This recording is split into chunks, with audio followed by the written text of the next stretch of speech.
Peele has always felt like a transcendent filmmaker. It's funny that after getting his start on Mad TV and with Key and Peele, you guys don't know what I've been through. Watching Key and Peele do my show for the last 5 fucking years. Jordan Peele would have a second, actually third, act as an incredibly talented writer, director, and producer. After getting his start with the controversial and racially charged Get Out. By the way, I would have voted for Obama for a 3rd term if I could. Jordan Peele followed that up with Us, and although the academically minded might draw parallels to W.E.B. Du Bois's theory of black double consciousness, it was a horror movie you didn't have to take a racial message away from. Jordan Peele continues to break new ground with 2022's Nope. I'm not sure whether this movie breaks too much new ground on the alien or the science fiction front. However, this film is a pretty groundbreaking neo-western, at a time when even high-profile subversive westerns like Power of the Dog and The Harder They Fall haven't, at least in my opinion, jolted an old genre out of its staleness. Nope is able to tread these waters in a way that feels refreshing and new, by not getting too heavy-handed with the old western tropes. But, at the film's core, Jordan Peele returns to a subject that he broached in both Get Out and Us, the human gaze. The movie opens with a quote, "I will cast abominable filth at you, make you vile, and make you a spectacle. Nahum 3:6. And spectacle is Jordan Peele's fixation throughout this whole project. Instead of Get Out, which shows the black gaze as something that white people covet, even to the point of Stephen Root's blind art dealer literally coveting Chris Washington's eyes. The folly of the human gaze, in both the face of predators and immoral exploitation, transcends racial boundaries in Nope. Did you get that on camera? Look at me, look at me, look at me. What happened? Listen, we gotta get you out of here. Eyes on me. Where's my camera? OJ and Emerald Haywood are quick to point out that they are descended from anonymous Hollywood royalty, the black jockey riding the horse in Edward Muybridge's The Horse in Motion, one of the first motion picture series in the 1800s. That's why back at the Haywood Ranch, as the only black-owned horse trainers in Hollywood, we like to say since the moment pictures could move, we had skin in the game. The siblings are quick to see an opportunity to exploit the alien in order to get on Oprah for one of her famous UFO segments, and who among us wouldn't want that fame and fortune?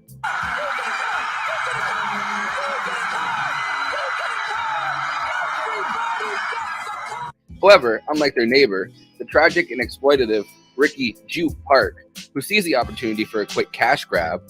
My family and I bore witness to an absolute spectacle. One that you'll be seeing here today.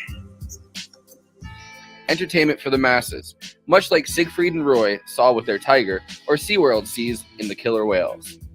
OJ and Emerald have come to understand that nature, and the animals we exploit, are not ever totally tameable, and have rules and limits.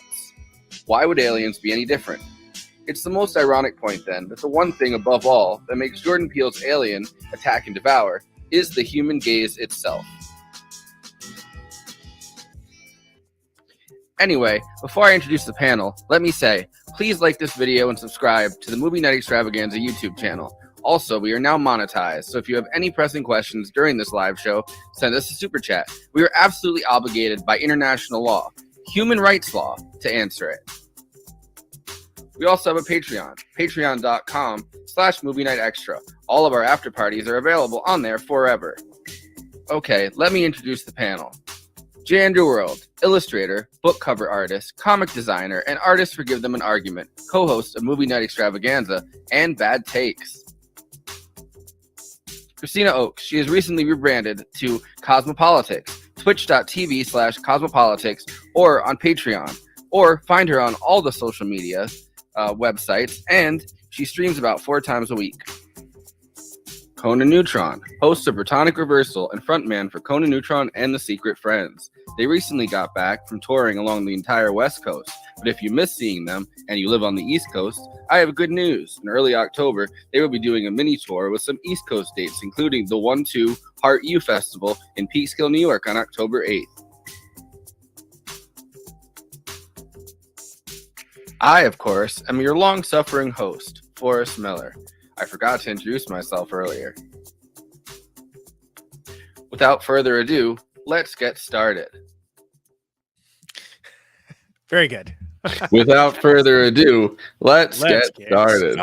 Oh, wow. Look who it is. Oh, my God. It's us. Wow. Yeah, it sounds like you're reading a book report in front of the class, but I appreciate the effort nonetheless. The last one, I literally drank a couple beers and I was like, I need to add Conan to this.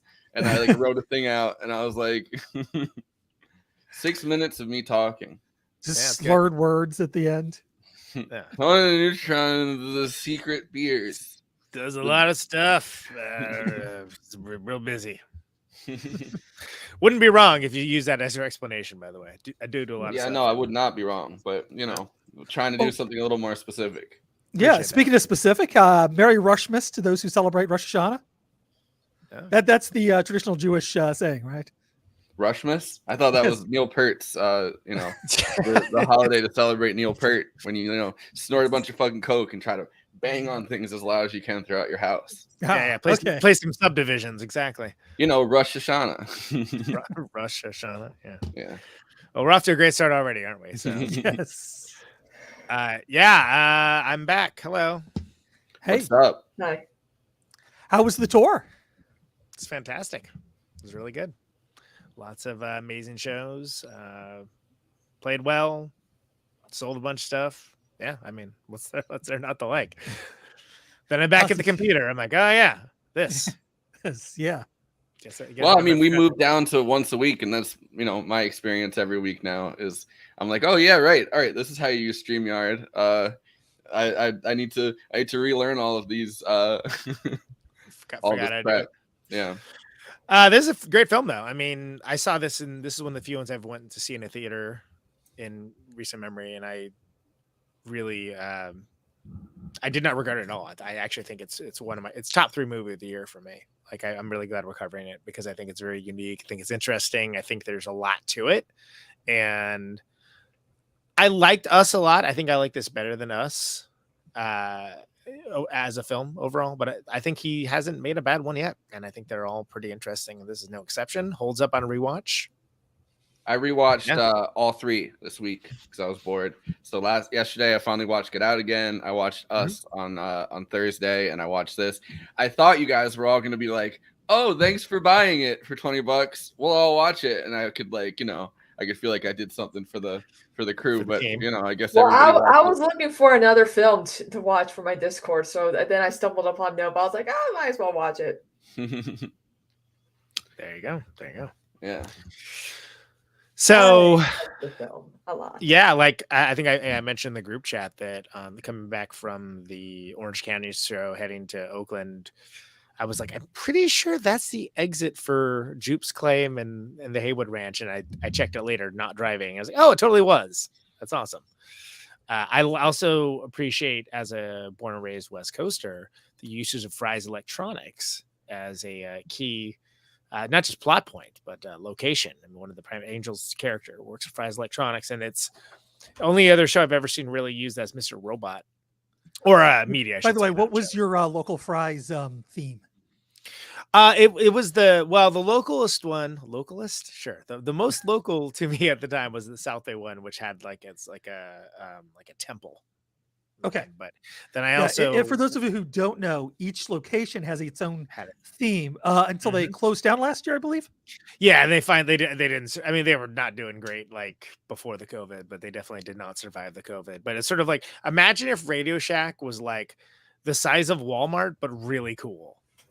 Like that's probably the best way to. And in rock the and era, roll Radio Shack kind of. I mean, it's like, it's kind of before everybody.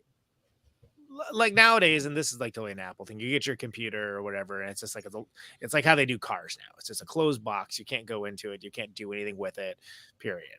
But that was the place to go if you wanted to get like a hard drive, or like you're gonna put a new video card or something along those lines. Like you went to Fry's, and so it's cool to see it in there because. Well, first of all, it was cool that it existed and existed as long as it did, especially with the like one had the alien crashing into the into the building, which is pretty great. And it was a cool place where if you were into like doing like weird electronics projects or just like kind of even into nerdery or like that, it was the place to go. And then that actually makes it a fantastic plot point for the film, because what they're looking to do is like set up like, a localized camera system. And if you don't just go to the internet where everything is immediately tracked, then like that, yeah, you totally go to Fry's. So well, and also it seems like movie extravaganza brought to you by Fry's Electronics. Thank you. Oops, oh, they're closed. Yeah, but like I don't know, it also makes it like pretty awesome that not awesome that they closed, but like it probably was an easy location to shoot at because I mean they filmed this movie after the pandemic. Like he had the idea for it during the pandemic, and like a lot of the ideas of this, and we'll get into this when we watch great outdoors. Well, a lot of the ideas that he had for this comes from like the isolation and kind of horror of everything happening and changing during the pandemic, and that's obviously not where he went with the plot at all, but like that is kind of the what he was going through when he was actually writing this, which also says some amazing things about Jordan Peele's writing process, that it's that fast that he can turn around a movie in the space of the pandemic. It's 2022. This came out in August or July, I believe. Like it's crazy that he can like go from writing it in the middle of 2020 and then filming it in 2021. And like it feels like this movie should have been shot over more time than that.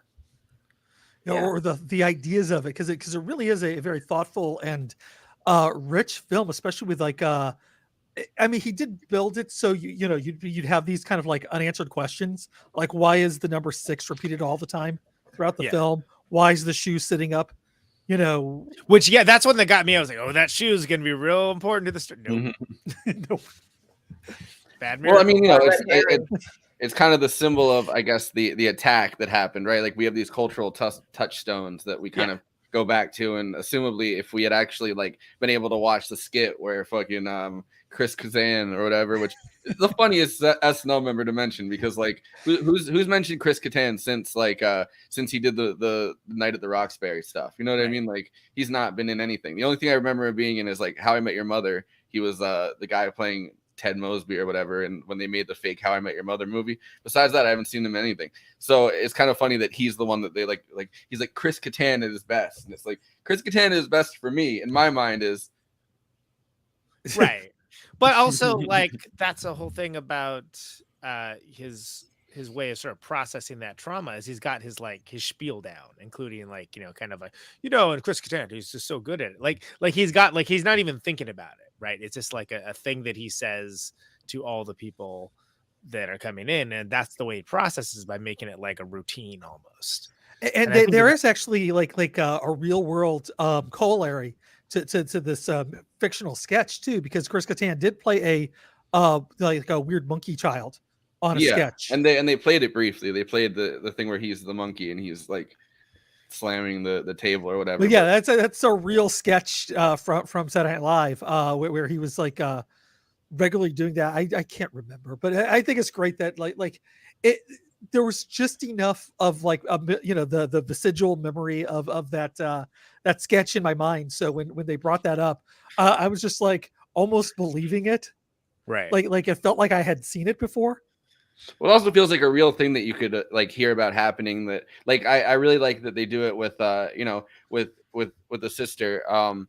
Like when she's her and OJ are saying there, and he's explaining like, yeah, like that's why you can't use chimps anymore. And it's like this vague cultural memory that it feels like all of us have for these like stories about like these famous shows or something that erupted in flames and everything burned out. And there's just so many of them, I think, at this point, that it's almost like our brains process it all as like one big cultural blob. So you can almost believe I remember when that happened. It's like, oh, that totally didn't happen though. That didn't happen. They did that with the whole Shazam thing, right? Where you know, I forget who it was that like Sinbad, played a genie, and it never really happened. And they did the tests where they were like, everyone was like, yeah, no, I totally remember that happening. And in the same way, like a monkey attack that happened on set for this, this 1996 sitcom, you could totally think of that happening and be like, yeah, like I forget what the name of it is in this. I didn't pull up my notes for this, but I totally remember like the thing where Gordy's Place, that's what it was. But like I totally remember Gordy's Place and the monkey attack. That totally sounds like a sitcom I could have seen. And it also brings us into the conversation about spectacle, which I have this clip.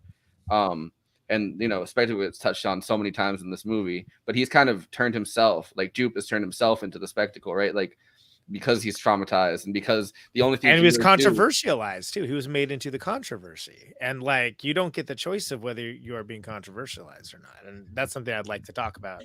And it comes from trauma a lot of the time, but like our culture is unable to process that as trauma. Like, you know what I mean? Like it's much easier to look at Chris Kattan playing the monkey in the suit and like dancing around than it is to think about the actual terror that somebody must feel if they see a chimpanzee on set of a kid's TV show rip somebody's face off. Yeah, exactly. A chimpanzee that you've acted with, but then also literally beating the hell out of people to death and like mauling them. I mean, it was That's some also why I exploding say, I hate every ape I see, from chimpanzee to chimpanzee.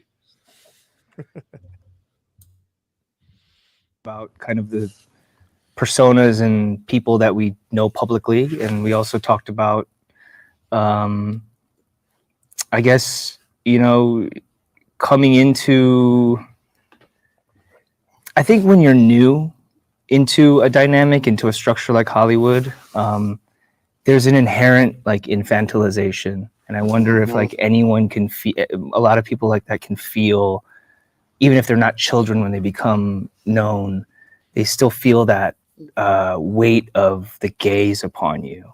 And it takes years to kind of chip that away. And I think, some people don't get to break free of that, and or maybe all of us never do. I don't know. But we talked a lot about that, and I think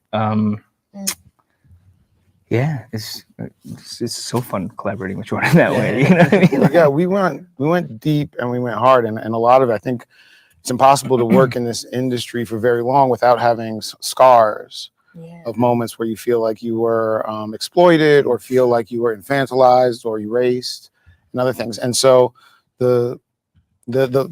what's terrifying about these scars is it's all wound up in the quest for attention, and the scar it's cyclical.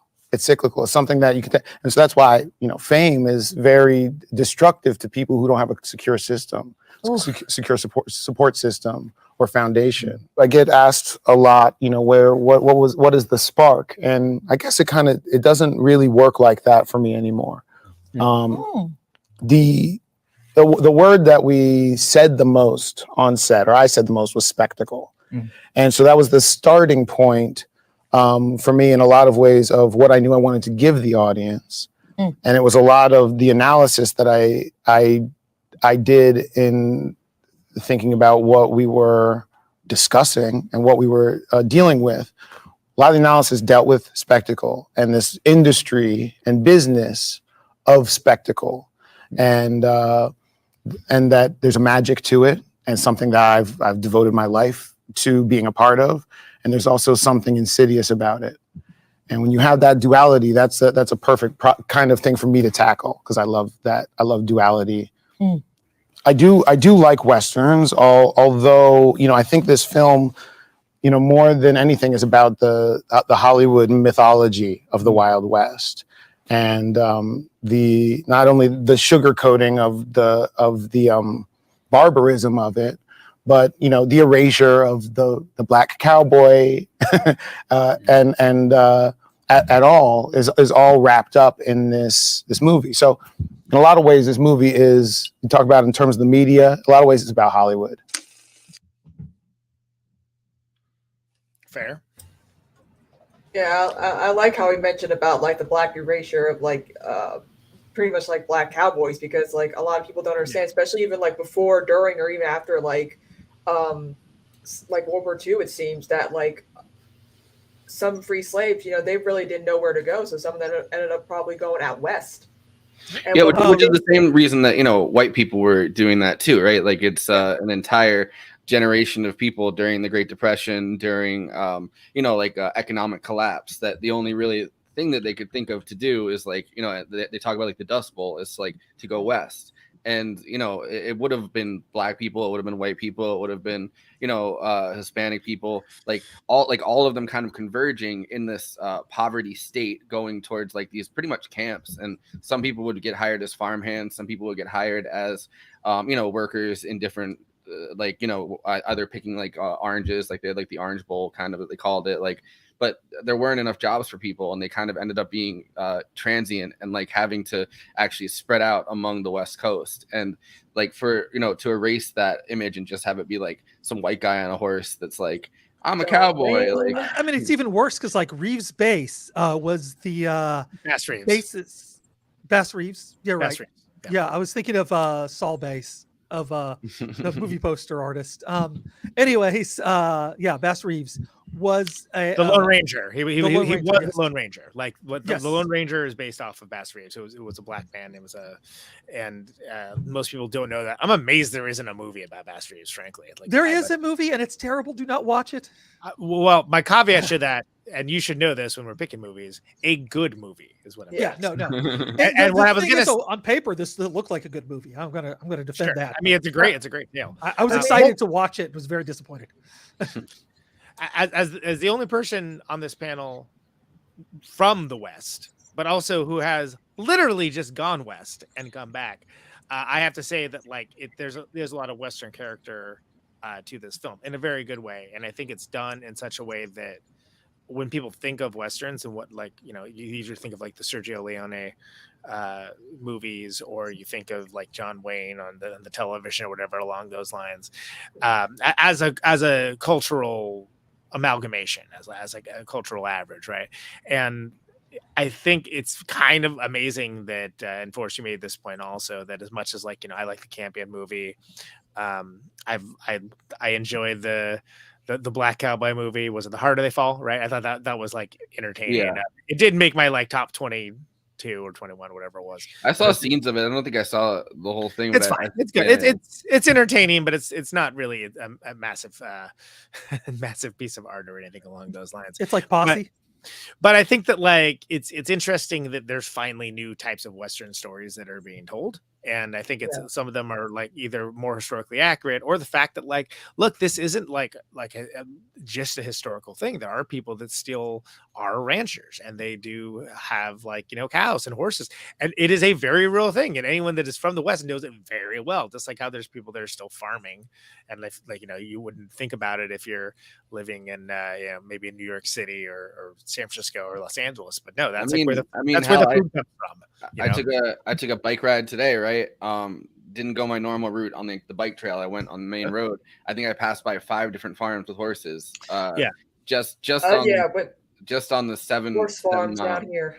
Yeah, and we have a lot of we have apple orchards, like more than anyone anywhere. This is like, they should call it like the apple or something, like, because we have all the cider factories here, so people love to sell their apples to like Angry Orchard, you know, they have that everywhere, that cider that's here, like that's, you know, 15 minutes away. Almonds, tomatoes, and grapes where I'm from, but like, you know, it's the same thing where it's like there's these large swaths of land and they're somewhat misunderstood. Is there a lot of wrath for those grapes? Right, exactly, and a lot of water rights, just like Mad Max, as we got into in that episode. But I think that the where water rights is, I want to waste water exactly how I want to do it, and we'll literally spend millions of dollars in an ad campaign to get people kicked out of office that I don't like, rather than change my ways, because all of these like big corporate farmers are inherently like Republican assholes that just would rather do that, which is amazing. But well, that's what I mean. That's what California is kind of known for. Like, they have the ballot initiative, which whatever people it's horrible. awful. People think Yeah. it's a good idea. It is not a good idea. Do you want all the billionaires to be putting stupid crap on the ballot all the time? So you have like 20 things to vote for. You're like, I don't know. This tax initiative. Okay, this does this, that. Like, don't we have a state legislature? Aren't they supposed to do this? What do they do? There's the famous Howard Jarvis, right? Who made it so that you couldn't raise the income tax above a certain level. Yeah. And at the time, everyone was like, "Well, I don't want my income tax to go above that level," and it passed, and it fucking pretty much has handicapped California for the next and forever. Exactly. And now, like, in order to pay for anything, there has to be these, like, jumping through flaming hoops of like crazy gestures and stuff like that. And it's crazy. People should not be direct democracy. If you have a well-informed, intelligent populace, I'm sure it's great. We have neither. Yeah. To be explicitly clear. And California, the one thing I don't miss about living in California is like literally every election, and it seems like there's 4 every year, having like 40 different things to like research and vote on, because it's absolutely insane. One time out of 100, maybe something will come through. But that's like really what it is. And most of it's stuff to like, you'll even see people like in the legislature, they don't want to like vote on something that's going to like upset some of their donors. So they just put it as a proposition like, oh, look, all the people can't do anything about it. It's ridiculous. Anyway, but the point of this is that like, I think that like the idea of like the modern cowboy and like what we think of as like the modern cowboy, I love it. Him being portrayed, OJ, in this way, and also the reluctant modern cowboy too. He's just like, I don't know if I really want to be like, I love these horses, but like this sucks. Like, I'm not gonna pretend this is out of like some valiant desire to like be the horse guy on set. Like, I don't even have the charisma to do whatever on set. Like, he likes certain parts of it, but he's definitely his dad's thing and like the legacy, and he's begrudgingly doing that because he doesn't think his sister's gonna be able to pull it off. Well, nice. I will say though, I gotta love this part where he says his name, and you just hear this woman go, "Did he say his name was OJ?" Yeah, and she looks kind of nervous about it, and he's like, "Yeah, it's Otis Jr." And she's like, "Okay." Which, I mean, it shows you that cultural clash between someone who's like, actually a cowboy or actually kind of living this horse lifestyle with, I love the line, they're horse people. Like, yeah. But like actually, having dated a former horse person, that is definitely worthy of. No, I went to college, the only college on the East Coast which had a bachelor's degree in equine studies. There you go. But I think that the Western mythos is the only place where actual horse shit is on the curriculum. Oh, we're having a major controversy. He's back, folks. We're having a major controversy in town right now. Apparently, this is what everyone's upset about. There's a guy that rides a horse. I've taken a video of this guy before. He goes on the rail trail and he rides this. He dresses like a cowboy and rides his horse up and down the road. And I guess he decided one day to take. I was gonna say, is his name Lil Nas X? So he decided to take his horse to Main Street, and I guess the horse kind of like pooped all over Main Street, and people are really mad right now that like someone had to clean up that horse shit. And that's like the town's major controversy that's just lighting up their Facebook group, being like, I don't think, which, if you want to see reactionary town politics in any community, including one that's like, nominally liberal Facebook like group. Mine. Yeah, community Facebook groups. Oh, yeah. People get mad about the dumbest shit. I can't wait for Chris Hayes to bring that up on a show. Well, and also it's the trail that he walks too. It's that's where the guy goes. Next door, aka racist next door. But no, I think this movie. So the original point that I was trying to make is that this movie shows a lot of like actual Western character, and I think that that's notable because you just don't see a lot of that, and you certainly don't see it from a position of being a family person of color, and I think that that's very unique, and it's never been depicted as far as I see it, and certainly not in a way where like that isn't like the principal part of the story. It's just the background of the principal characters. Yeah, well, I mean, Westerns have always been the story that we're kind of telling ourselves about ourselves, and I mean, spaghetti Westerns are obviously kind of a different thing because it's Italian and it's their version of a certain genre film. But I mean, still, and it's a pasta. And people are speaking different languages and stuff's overdubbed, and like it is a unique genre in and of itself for sure. But so the Western has always been the American mythos, and that's why someone like John Wayne, who is an insane far right, just out of his fucking mind, would now be like one of the Trump guys that's like doing the videos like John Voight does, where he's like he's one of those guys. Like he was all throughout. He'd sit in his pickup truck and yell. Yeah, Yeah. and so so to have somebody like that or Clint Eastwood in the spaghetti westerns like as like the all-American guy, like it's telling a story about our settling lands, number one, like our genocide of Native Americans, but totally whitewashing it so that it's the valiant cowboy protecting their his new land from savage Native Americans or whatever. And like it's always been to tell a story about ourselves, a story that we very much do not want black people in, right? Like we don't want our treatment, we don't want to interrogate that. At least at that time we didn't want to interrogate that. So like And let alone Mexicans, Tejanos, and Native Americans too. Like we've also kind of like virtually erased them from those stories, and they're quite essential. Going back to Texas, for example, it was the Tejanos initially that wanted to start making Texas independent. So like this erasure has been going on. It covers a lot of people that ain't white. Like everybody who's not white gets erased. And Mel Brooks, I think, was one of the earliest people to tackle the subject of like the black sheriff, obviously, in Blazing Saddles, which one of the best movies ever made. But I mean, a movie that really interrogates racism. What are we covering this? Yeah, well, but like a movie that really interrogates racism, I think, in a way that you wouldn't see in movies, really tackled that sophisticatedly for another 30, 40 years. You know what I mean? Like his version of like a race story and kind of the comparison of Native Americans and Jewish people kind of being displaced, although that has its own not so great implications at this point, but like these kinds of more complex like racial dynamics in Blazing Saddles. This feels like this kind of genre of black western, at least something like this, which is more lighthearted and is not completely fixated on being a western, feels like it's kind of in a legacy that started there, I think. It is. I mean, it's also, it isn't just about the race politics of it too. Like it's also about Hollywood. The fact that like, I use a horse when you can just use some CGI, right? And like that, the push towards that, and like how it's also that's decimated industries that have, been generationally around for the entire like length of moving pictures, and that it's just, it's inconvenient. Like what was like? Can you tell the horse we're ready? Like sort of like what the fuck's wrong? He can't actually talk to the horse. Like why did you think he could talk to the horse? Like that. As someone who cleans for people who have horses, I do have a customer who's literally a horse whisperer. All right, well, he's got those Clydesdale, and like every like those big horses, and I'm like, what? Why do you need these horses for? Yeah, but they like to ride them. Commercials. Like in case of Budweiser commercial. You can ride Clydesdales, really? I mean, they're huge horses. I know they're huge. That's why, like, they're usually used for pulling things, not for riding. No, you can ride them apparently. Okay.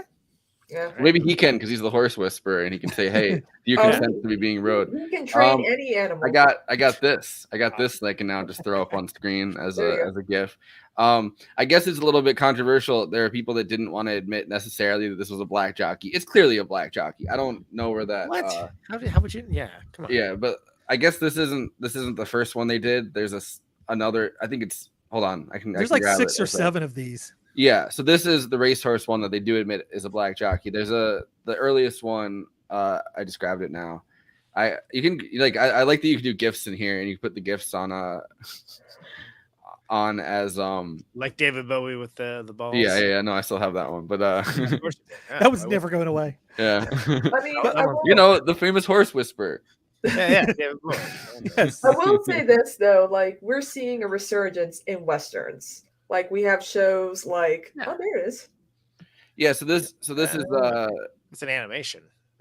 Yeah, so this is the one that I guess people questioned. Like this is the first one they ever did. The first motion picture is called The Horse in Motion, and this is the one that they questioned. Like, well, can you really say that this is a black man riding? It still looks like a black guy riding a horse, I'd say, but I guess the one that was used in the movie is a later one. It's called they all have different titles. So the first one was A Horse in Motion. I think the second one is I guess it's just Muybridge Racehorse.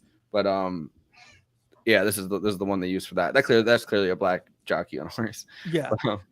Fun fact about these: people didn't realize that both feet left the ground when you run until these motion pictures came out, and they're like, "Oh my god!" It's amazing. Horses can fly. Why can't my horse fly? That's the legend of the Pegasus, really.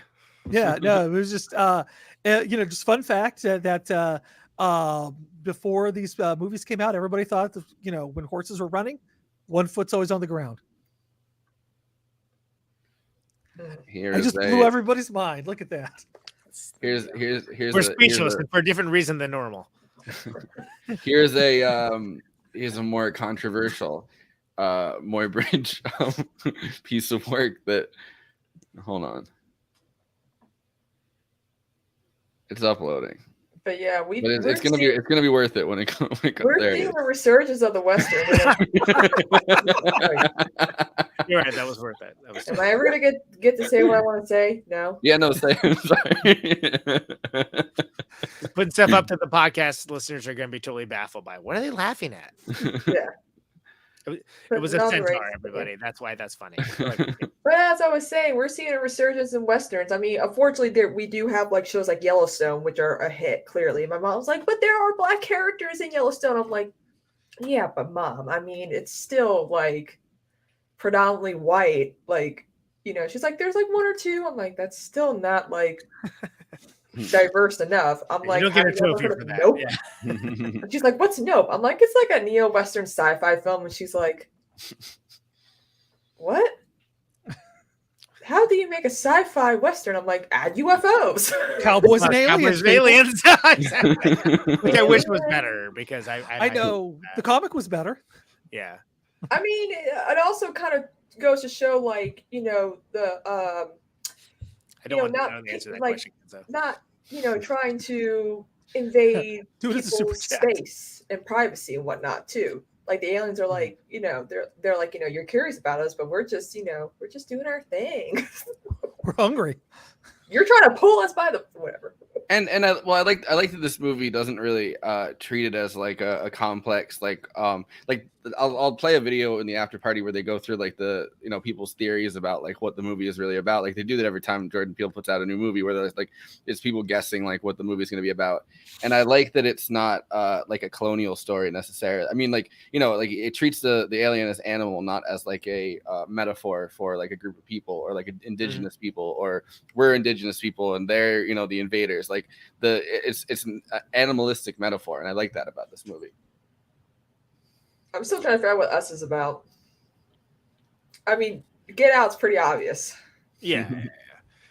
It's like guess who's coming. I do think there's a lot of W.E.B. Du Bois had his famous theory of black double consciousness, and when Us came out in 2019, there were a whole bunch of essays that are like Us and W.E.B. Du Bois's theory of black double consciousness that by definition the black the black psyche is turned into two different parts where one is in a racialized society where they have to play a certain role to navigate it with like an interracial racial caste system, and the other part of it is like the natural intrinsically like amongst other black people version of it. And W.E.B. Du Bois like released a whole book about that. It was funny trying to explain like the Jordan Peele films to my mom because she was like, what was his first film about? I'm like, Mom, have you ever watched Guess Who's Coming to Dinner? And she's like, yeah. I'm like, it's like that, but like scary ish. Guess Who's Coming to Dinner? Wait, so Keanu wasn't his first film? Huh? Keanu? The one about the gangster kitten? No. What show are you on? What are you talking about? Like what? Well, isn't that Jordan Peele's first movie? Did he not direct that one? Oh yeah, he did. It's the movie with him and he might have directed it. I think it was Key and Peele. It was like back whenever they were together. Yeah. No, they made a movie about a gangster ass kid. I watched. I didn't like that. That was not a good movie. Yeah. So here's the second part where they're talking about the Jupe character to get us really back into the swing of this conversation. Yeah, this after party shit.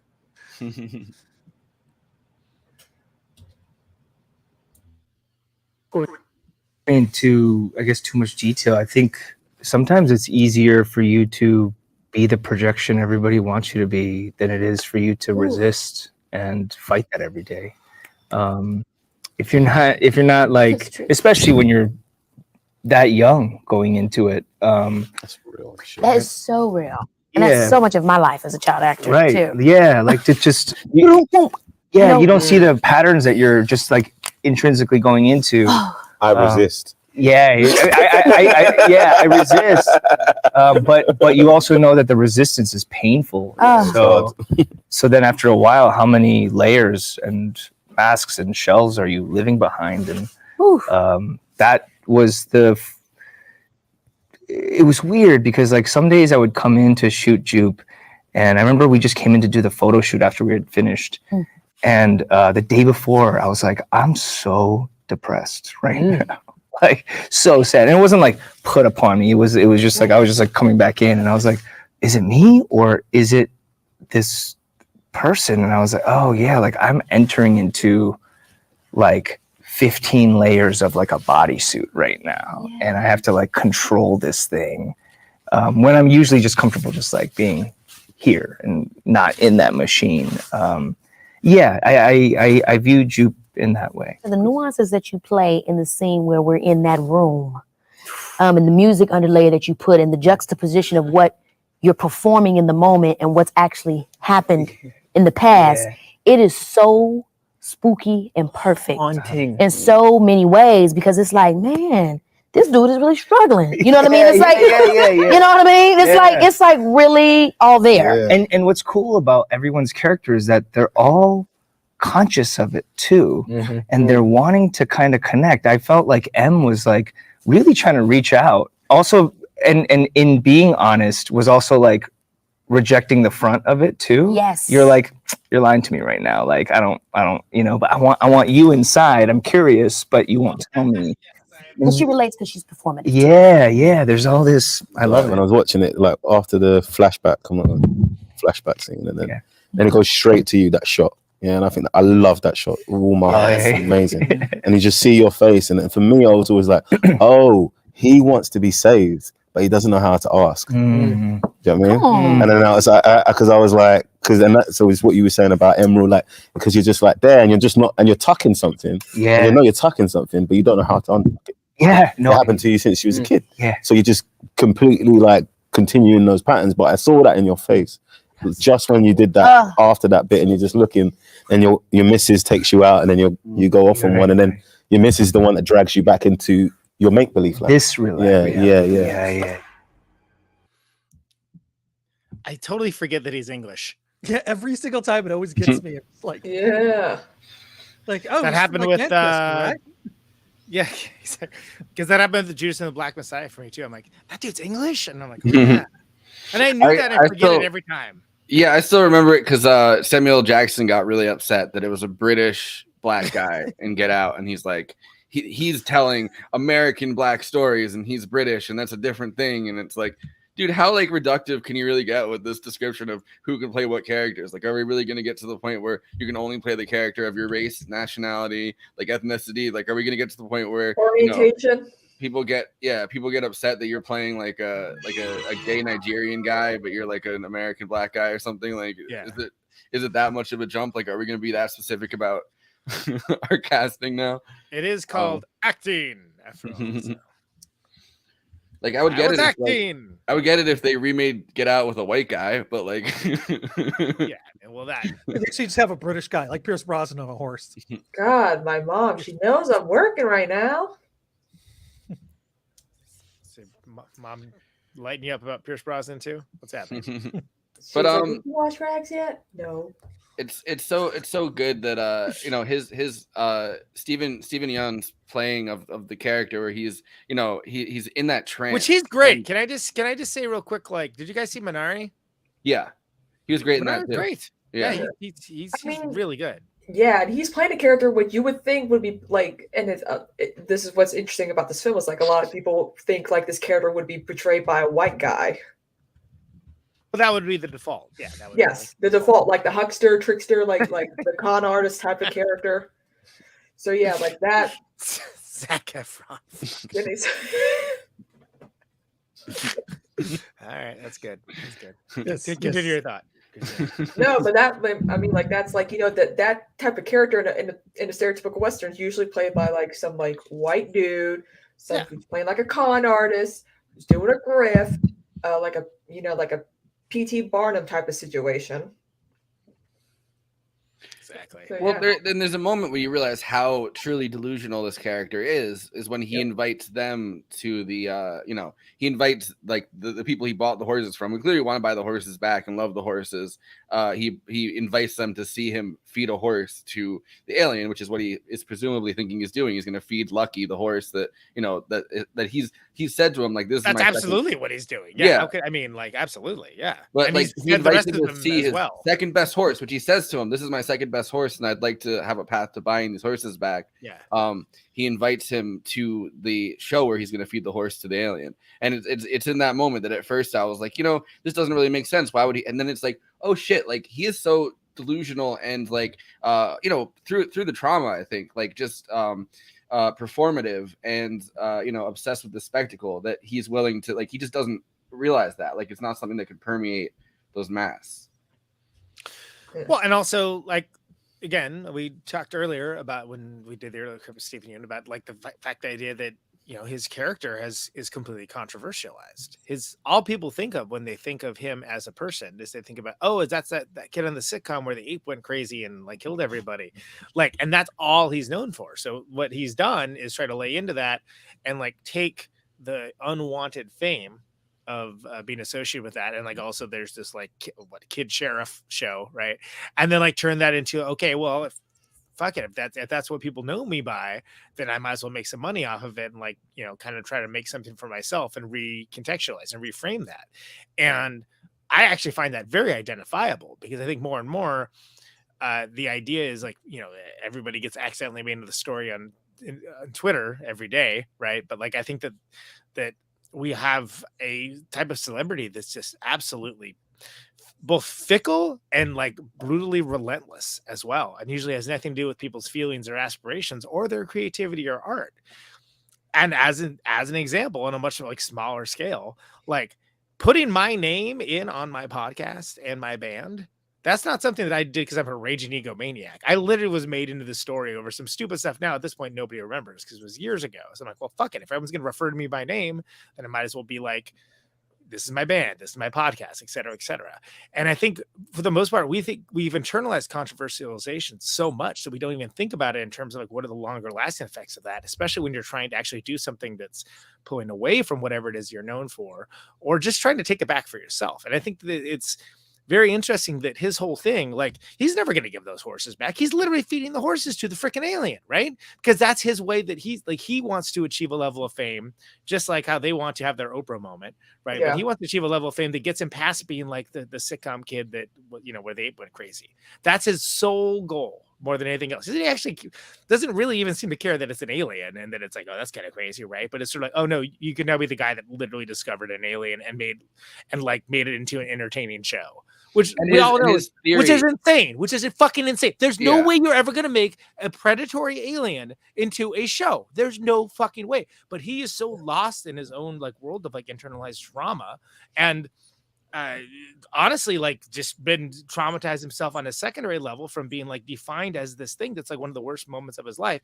It's all he can think of, and it's completely unreasonable, and it's insane. And anybody that's ever like dealt with a predator of any kind knows that. But the fact that like he's just so tunneled down with it, I'm glad it isn't more explicitly stated, because you can kind of just see that in his eyes, and it allows him to, like, he's a great actor.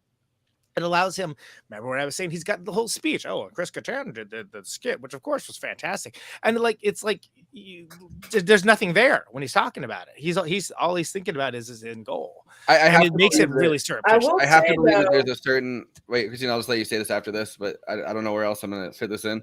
I have to believe that there's a certain part of this character that resonates with him too, because of the whole Walking Dead. I mean, Walking Dead obviously is one of the most famous shows, like most popular shows of all time. And he was asked in the middle of doing press for this, hey, like, I know, like, Nope was great, blah, blah, blah. Like, are you going to go back to Walking Dead when they have their finale? And he was like, no, I've walked away from that. Like, I'm done with Walking Dead. It was a good experience, but like, I'm on to other things. He was in a movie that almost won Best Picture, Minari, like, which is amazing. It's one of shout out to Minari. It's one of the best films. Glenn had his head, skull cracked in, and his eyeball popped out. He ain't coming back from that. Which I thought it was going to be really funny if the thing opened up at the end and it's Negan and he jumps out with a baseball bat and he's like, oh, he's doing The Boys. It's gonna be great. He's like, you can laugh, you can cry. And they're like, oh fuck, I looked at Negan. Yeah, I think that's a really good point because he actually, as an actor, was controversialized in a way. It was what they call typecasting, right? So I think that's a very good point, and that's kind of like that's all tied together. Christina, please. They also did a whole gimmicky thing, which my mom reminded me about when we were watching this. Which is your name Christina now? Yeah, no, but like this is the last thought about Walking Dead, and then I promise I'll shut up. My last thought about Walking Dead is they did the whole gimmicky thing for a season where they said, "Oh, is Glenn dead? Is he not dead?" And they had they him really in the laid dumpster. into it. Yeah, So like that has to be pretty traumatic with people because people got so into that show. I'd imagine that they were sending him like hate mail, being like, "Dude, fuck you. Are you alive or dead?" Yeah. that's before I jumped the shark for the third But time. Christina, I'm sorry. So The third and there, final time. and he's not the first actor to take on a role, try to branch away from something that he's most well known for. Because as someone, I'm a Dan Stevens fan, and we all know Downton Abbey. When Matt, spoiler alert, Matthew gets killed off in season 3 because he wanted to do more things, film different stuff. I didn't even realize he was on that show. Wow. Yeah, exactly. But shows what I know. even to this day, he gets asked in interviews, why'd you have to leave Downton? Is Matthew coming back for a film? Like, I'm like, he got into a car accident and died. Yeah, well, and like those people clearly haven't seen Legion, which is fantastic. He's done Legion, he's done The Guest, which to me, I'm like, oh, that's a good film to discuss. He's playing the guy that murdered Dorothy, the pimp that murdered Dorothy Stratton, who helped create the Chippendales. That's coming out on Hulu in like 2 months, so I'm excited to see that. So I'm like, he's playing all these different characters. He played a Russian singer in in Eurovision, yet they're like, now let's talk about Downton Abbey. And he got so much hate mail. Like, he still gets hate for leaving Downton. I'm like, it's been like, what, 12 years since he's left? Yeah. Well, I mean, I think people really like Downton Abbey, though. I guess so. Well, yeah. That's funny. Yes. Abby's username is Downtown Abbey, which I think is hilarious. So that's very timely.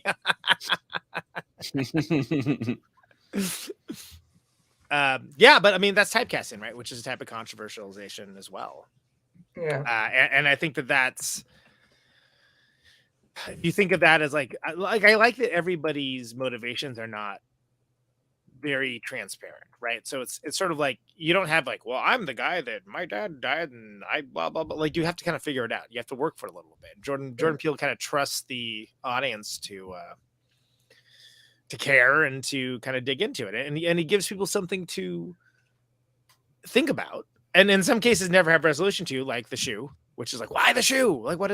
Like when I saw it the first time, I was like, is it an alien holding up the shoe? Was the alien like agitating the monkey? That's like the things I was thinking of. Like I was like, oh, maybe the alien was like caused the monkey to go crazy, and I was like, no. It was I was like, will the shoe be floating? What's going on here? I mean, and it's also you're seeing it through the lens of an unreliable narrator. Like it's not like you're watching. It's not like you're watching the story actually get like filmed live. Like you're watching his memory of the story and this really fucked up thing that happened to him.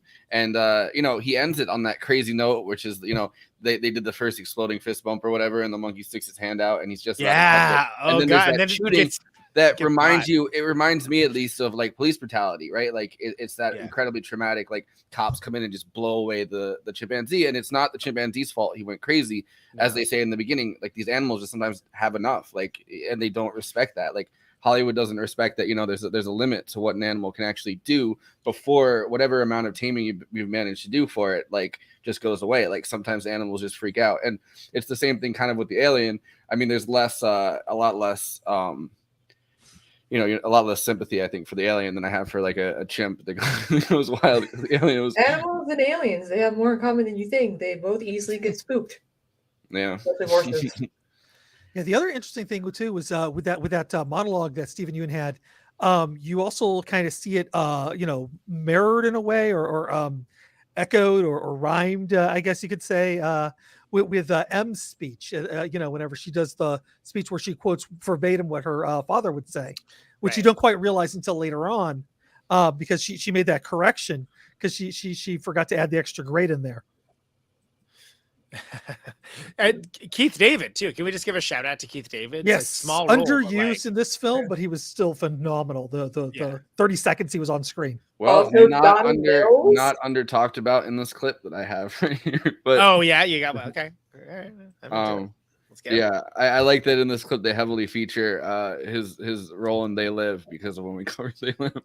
Yeah, we got a lot of airtime on that when we covered that show. I was He's watching great. I was watching the Honest trailer they did for this, and they introduced Keith David as they don't live or whatever. Well done. That's very clever. I mean, he is iconic, and he is. You know, he was in some of the great genre films of all time. I think The Thing, John Carpenter's The Thing, was his first, and he went on to do They Live. The character has so much gravity that that presides over the entire film. That I needed somebody that, spoiler alert, in a short amount of time, could cast that gravity, and he is that presence. He is that guy where you feel like, you know, I know him and he is in charge. So yeah, he's a magnificent and such a nice guy. Jordan, do you remember that day when he just started singing? Were you there? Yeah. Wait, you mean in scene? In the scene, and no, he just started breaking into song. I think we was waiting for a take, and he just started breaking into song. I mean, it was like Oklahoma. And then he was sang on the whole song, though, like the whole song. Yeah, like, wow. And then He's he just so stopped. funny. And he's the voice of Goliath in Gargoyles. I don't know. Come on, Gargoyle. You gotta bring it back. Right. It's funny with Keith David because I remember I went to like a brunch somewhere in LA and I saw him there prior to this movie, and I was just like, damn, Keith David's here. I was like, yo, man, I'm somewhere. And then like when I saw that he was in the film, I was like, damn, this is crazy, man. It's crazy. One time I met Keith David long ago at an awards ceremony. After an awards ceremony, I went up to a big fan, man. Do you have any advice for a young aspiring actor? And he said, yeah, whatever they ask you to do, you tell them one thing. Show me the money. You, sir. So good. Yeah, aye, sir. I quit acting shortly after. He's no right. Yeah. That's awesome. That's badass. Also, soap legend Donna Mills is in this film as well. She's 81 years old. Oh, was she the one in the commercial? Yep. She still looks pretty good. I thought she looked familiar. Okay. Yeah. And when I found out she was a Nope, I was like, oh, wow, I can't believe it. Look at her doing something mainstream besides Knots Landing. Good for her. 81, still kicking it. Yeah, and I mean, Keith David's great, obviously. We don't need to get into why Keith's great. He's fantastic. I just think it's amazing, like so many small parts of it make a bigger whole. Like little things like when they go to Angel's place, you know, he's wearing like a Wipers t-shirt, and like Kiki wears the Jesus Lizard shirt. There's like a Mr. Bungle shirt. There's an Earth shirt. Like it's sort of, believe me, as the resident rocker of the of the show, I was like, yes. You're like Leonardo DiCaprio. Yeah. I was like, look, it's the thing. And that was this guy, I think. Well, Jordan had some suggestions for it too, but like this one fellow, the costume designer, Alex Boviard. I don't know if I'm saying that right, but he also worked on White Lotus and True Detective and things like that. And like they can't wait for White Lotus. And yeah, absolutely. And they wanted to actually like show that he was kind of like cool, but sort of stuck in time as well, which is hilarious to have all these like sort of like, you know, very famous in the 90s sort of bands. And I guess like Jordan, Peele, and the other guy are all like the same age, like listening to a lot of the music. I went to those shows. So like you get to kind of, as a shorthand, kind of find out like what kind of guy he is, that it's like all of these like, you know, 90s alt rock, you know, kind of Nirvana adjacent bands to a certain degree. And then also by the same token, I love the fact that like first of all, that Jesus Lizard shirt now is like back in circulation from the actual band and making a good amount of money for some really freaking awesome musicians. But like just like the fact that people are like, oh, that's a real cool, yeah, that's a cool design, awesome. Like bootleggers originally started putting them out because of course they did. But to have like that sort of culture, which was, you know, the 90s subculture, and the way that like when people think of 80s music, what they're talking about is 80s pop. You know, they're not talking about like bands like the Minutemen or like Husker Du or anything along those lines. They're talking about 80s pop. And it's a shame, which is fine. I love like stuff like the Cars and like Blondie and stuff like that. But like the thing is that stuff was at a very different level and was already popular. And so the idea when people think of like 90s music, what tends to be remember like the famous bands, and to have like the working bands that actually were high quality, but not necessarily on that same level of fame, and have them represented in a movie like 30 years later. Awesome. Very awesome. And the fact is also personally to my sensibilities and tastes also makes it great. But all I'm saying is in all production designers that want some Conan Neutron the Secret Friend shirts for the next movie or TV show, give me a call. But it's fabulous. This is another example of like the fabulous shorthand that is in this film of just like not telling you like, well, this is so and so, they like this and this and that, and they have these goals and they want to do like it instead of telling it to you that way, it shows you on the screen in a way that you can like pick up for yourself. Like you don't ever need to worry about, did Keith David's character like loom large in their lives? Like nobody said it. Well, it's like, of course he fucking did. And you can tell just by like how they react like, to his absence and to like the void that's left by it. And like you have like OJ's whole arc of like, wanting to continue on the legacy, but not really being built for it in the same way. And it's fantastic that it's just shown rather than being like, hey, idiot, here it is. Here's all the here's the pop-up video exposition jump. Yeah, right, exactly. Like as much as I love it, the Dune like 20-minute explainer of like, all right, here's all the stuff you need to know. It's like, oh my god, shoot, narrated by Keith David. Watch it anymore. Yeah, exactly. That'd be awesome. Yeah, I'd be for that. That man could read a phone book. I'd be down with it. Same thing with Michael Wincott. I just want to throw that in there. Let's get to Michael Wincott in a second. But first, of Purple People Eater was amazing. So Stevie, for the podcast folks, 80s music is the best and modern music sucks. Person who can't name a scratch acid song. Also, that's one thing that pisses me off about people who were around in the 80s who had Annie Lennox and Prince and all these other like non-gender conforming type of singers, and they can't understand trans or non-binary today. I'm like, they can understand it. They can. They just don't care. They just don't give a shit. And also, when it comes to like wearing different t-shirts and stuff like that, Conan, if you maybe I could hook you up because I'm friends with the guy who was featured on Stranger Things wearing the high school the shirt that from the high school that I went to, and he was also featured in She-Hulk a few times. Well, fantastic, and I guess if it wouldn't be rude as hell, I guess I could hit up Katie too, who literally does that as their job. But I can tell you what, there's 2 t-shirts that won't be on there because we're out of them after this last tour.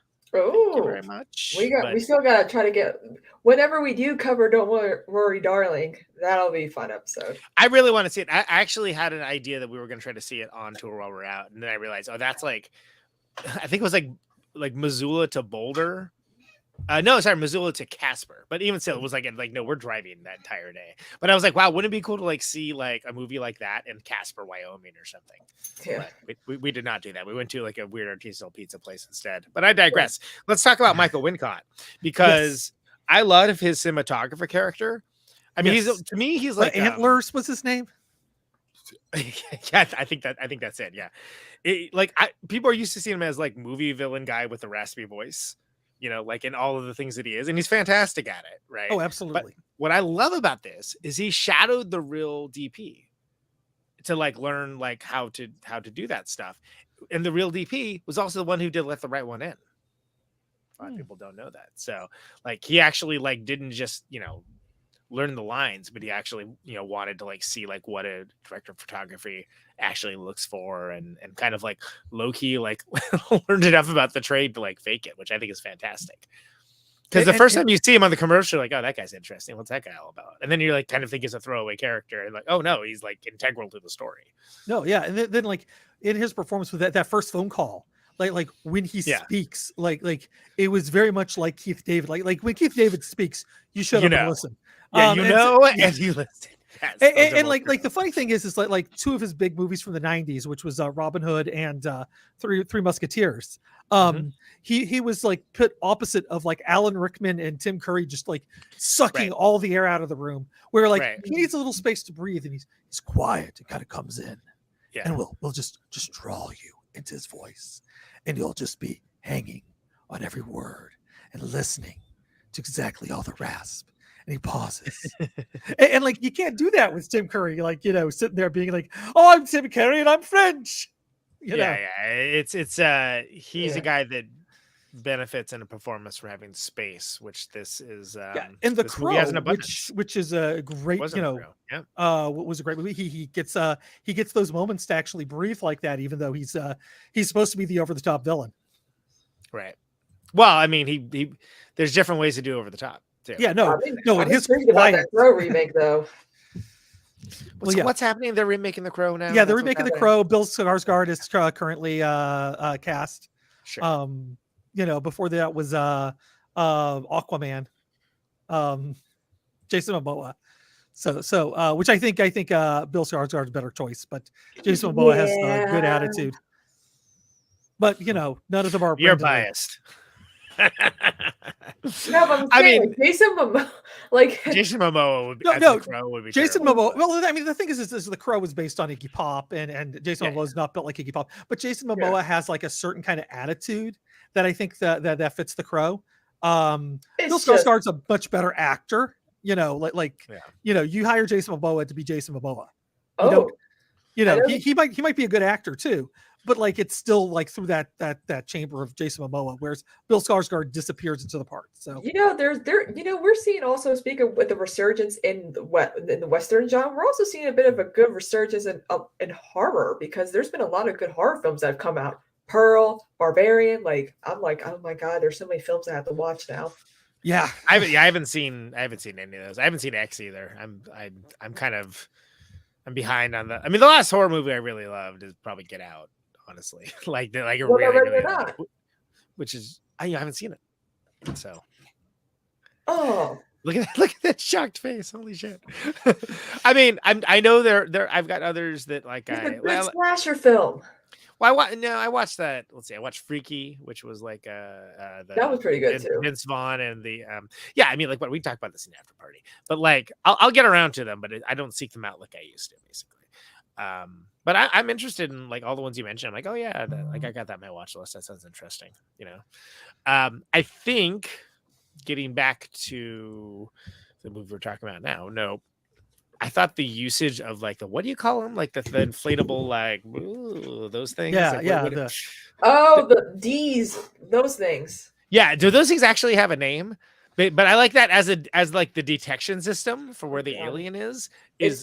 Until I jumped back on, they were behind you guys when you were talking about they're exactly, because they take because of those things. Yeah, like the for the podcast listeners, half of the cast is gyrating around like those weird little Muppet looking things. But the idea of because the alien, of course, affects electricity. And since it affects electricity, to know where it is, you need to be able to see which one of those are going and which one's not. I thought that was really clever as I will call it a MacGyver-esque detection system, right? To find out where this alien is. And you're doing it in the daytime too, so like lights wouldn't work. Yeah, you have to have something that you can see during the daytime in the desert. Yep. I always assumed it was the Family Guy bit where he was like, wacky waving inflatable arm flailing tube men. Wacky inflatable arm flailing tube men. I always thought that's what they were called. Yep. So does Stevie. I don't know. I don't know what they're called, but obviously every time I saw that, I immediately thought of It's Always Sunny in Philadelphia with D's dancing. The gang buys a boat. I mean, yeah. So one thing I really liked a lot too about this film is it wasn't immediately spoiled by like just people being incredibly inconsiderate or meme culture, which I love as well, but I think has a tendency to sort of like go too far with something that's like unique storytelling that's like, yeah, not everyone gets a chance to see something on like the first day that it's out, right? And it doesn't owe a lot to previous movies either. Like it doesn't owe, like it isn't Scream poisoned. You know what I mean when I say Scream poisoned? I like the movie Scream, but I feel like so many movies decided that like, oh, we'll do a Scream. It will be like sort of like, you know, haha, check it out, we're doing the thing now. All right, cool, you're doing the thing, great. It's been described a bunch as Jordan Peele's version of like a Spielberg movie, and not in the way that it's you know, anything specifically about it, but like the way that it's kind of this big, it's not like Super 8. Yeah, well, it's a giant. I mean, it's a giant, multi-layered, like multi-genre bending Predator blockbuster. So, genre waving, maybe. Wacky Jordan, inflatable arm flailing tube man. That is a fun gag, though. I like that. The after party picture that I have is the Tube Man and Jordan Peele standing side by side, and it says, I thought you were gonna say it's Kristina and I going like that. Yeah.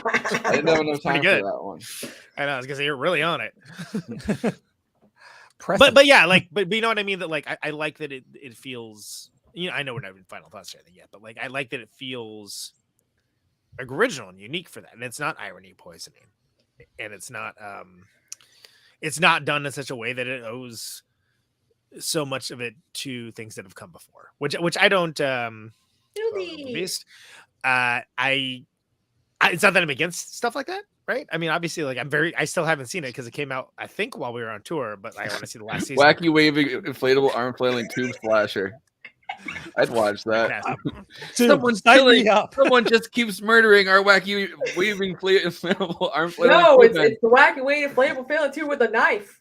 Oh, he is the tube guy is like somebody's like fireworks at the 4th of July. They're like creeping through a house, and all of a sudden, like one of them just pops up with a knife, and or no, it's an A24 lit like parking lot. You know when they have like the cool parking lot thing, and then all of a sudden you see the shadow, and the shadow is arms moving like this. It's like I feel like the kill scenes would look like Drunken Master Kung Fu, because there's gonna be a lot of movement. You know, it's gonna be like, whoa, what's happening? Oh, I'm dead. If I was directing, what a surprising outcome. I would cut between like really close up to the inflatable arm flailing two men, like really close up, and the person themselves. So it was like, you know, it's like a thing of murder. So it's moving like this really fast, and then you see like a jarring, like it's actual like arms kind of jarringly moving, and then blood kind of spurred across the screen. And that's how I would do one of those. Yeah, hire me to help write corrections on your movie scripts. Send a super chat so we can fund this movie. I was gonna say, we're just giving away these ideas for free. I know. I'm sitting here doing the storyboards right now. There you go. Coming up soon. Yeah. So, I guess getting back to the film, I like what Michael Wincott's character gets out of it, which is, you know, like, oh, real shit. You know, like it's like where he's like sick of, you know, and it seems like his character does like the, you know, what the one for me, one for them kind of deal, because he's an artist, and you see him like working on like some crazy like black and white, like, you know, hunters and killers in the jungle, like animation, not animation, like a filmatic documentary of some kind, and we don't know what it is, but you can tell like he's doing it because he loves it. And then he has the idea of like, oh yeah, do you want to film something that's literally never been filmed before? And he's like, fuck yes, I do. Let's go. And well, he's a harbinger. Like he feels like a harbinger role during that conversation, but only for himself, because they're talking to him on the phone, and he's like, listen, you don't want to get the impossible shot. Like he's like, and he totally does. Yeah, exactly. And he's like it's dangerous on top of that mountain. And then as soon as he gets the impossible shot, it's only him that goes up the mountain and is like, yeah, this is too beautiful for us. We don't deserve this. Which I have to say, though, there is a certain level of me as someone that does, like, you know, filmmaking and like takes my camera around. Sometimes you get like a really good shot, and it's almost like I can see like being like, this art is so beautiful, and it's like filmed so well that like we don't deserve this as a human race. We don't deserve this once in a lifetime thing. We're selfish. Like, you know, we don't deserve the impossible shot. Let me just climb up the mountain and get sucked up. And I love that he's still trying to get the shot as he's trying to take the perfect selfie. I mean, upload. I'll say this: all of like the videos of my band playing that are on the internet, they're first of all, they're rarely the really good ones, but they're definitely not the transcendental ones. Those are, for some reason, never on even the age of the cell phone. They're never captured. And like, in a way, I kind of like that, because that is something that is only there as a moment for the people that are experiencing it. And I find that very beautiful, and I find that actually encouraging. And it's not that like I'm against people filming or whatever. It's just, it's hilarious. It's almost universally like, oh yeah, that show is only mediocre. You're Oh not good, like it's on the Patty internet. Lapone, who like freaks out at the one night during a performance of the musical Gypsy, where someone got their cell phone out. It's like 2008, and she literally stopped the show. Flipped out. Yeah, I mean, whatever. I mean, the horse left the barn, so to speak, on that one. Like, people are gonna video whatever they want to. I mean, I don't love seeing people like this, like phone out like the whole time. Like, that kind of bums me out. But that's what happened when I saw Suicide Squad. Everyone just had their phones out within the first 2 minutes. Just uploading it to freemovies.com. 123 freemovies.com. I do like, though, and I didn't notice this until I actually cut that video essay together, how many times they reference it when the weird TMZ guy shows up. Oh yeah, and it's like, what the fuck is this guy? And the first time I watched it, I don't know, like, if my brain just processed it backwards. I guess it did. All the lights went out, you know what I mean? And you watched all like the lights go out one by one. It almost felt like you were watching floodlights, or like, the first time I watched it, I don't know, I was kind of confused about that. And then I realized, like, oh shit, like, so the lights are all going out one by one. That makes sense.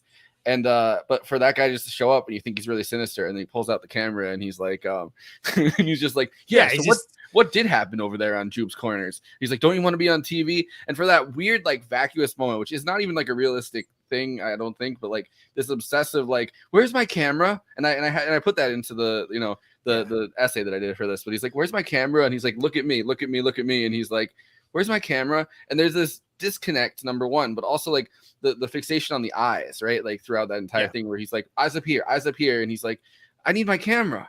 Did you get that on video? Did you get that on video? And like, there's that conversation is so disjointed and weird, and delightfully so. Like I like the writing in it, but like, it is it's like the most that distortion in his voice.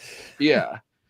Makes it kind of like, I don't know. This is the one moment, I guess, where they kind of hit you over the head with that moment. And when he actually when Jupe actually introduces a thing, and he's like, my family saw an absolute spectacle. And it's like, there's that word again. But those two, but again, that's him attempting. Take a shot every time. Spectacle. Right. This is one of two beers that left with Milwaukee with me and made it all the way back, because we gave some of the New Glarus to McCluskey, which is only available in Wisconsin. But these actually this beer traveled 5,000 miles to be here. And I would walk 500 again. But so imagine, okay, because I'm going to take that little offhanded thing and say, like, imagine if like that's all you were known for. Oh yeah, 5,000 miles, like that song, right? And you desperately wanted to be known for something else. You know, Proclaimers Boulevard, the new theme park that's opening up on. But that's why when he says, like, you know, like when he invokes like the uses of the spectacle, what he wants is something that's going to be big enough. Oh, well, this is going to be very confusing for you. He'll be sorry. What he wants is something that's big enough to distract away from the other things that controversialize anything. And I think that's again, and the hubris of being. I put a GoPro on my wacky waving inflatable arm flailing tube man, and I just let him go. Let it go. He never gets the shot that I wanted. He should know by now. The footage is unusable. Looks like the Blair Witch Project. I'm about to fire my wacky inflatable arm flailing tube man. He is a terrible cinematographer. Shove this firecracker up your wacky. Because that's what they're known for, to promote like the car shows and like and I thought they were known for their cinematography. Is that not the case?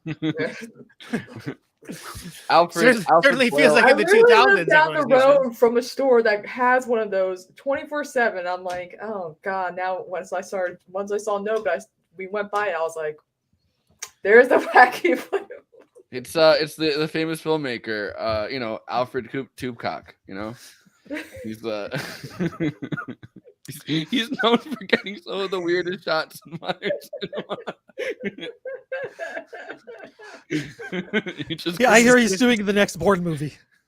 This is classic after party material. I know. But again, the audacity of him just thinking like, oh, you guys are about to see like something incredibly special. You're going to see like a spectacle, right? Like that. And like, again, come from his position of like, whether he even admits it to himself or not, he needs something to transcend why he is famous, why he has like this park.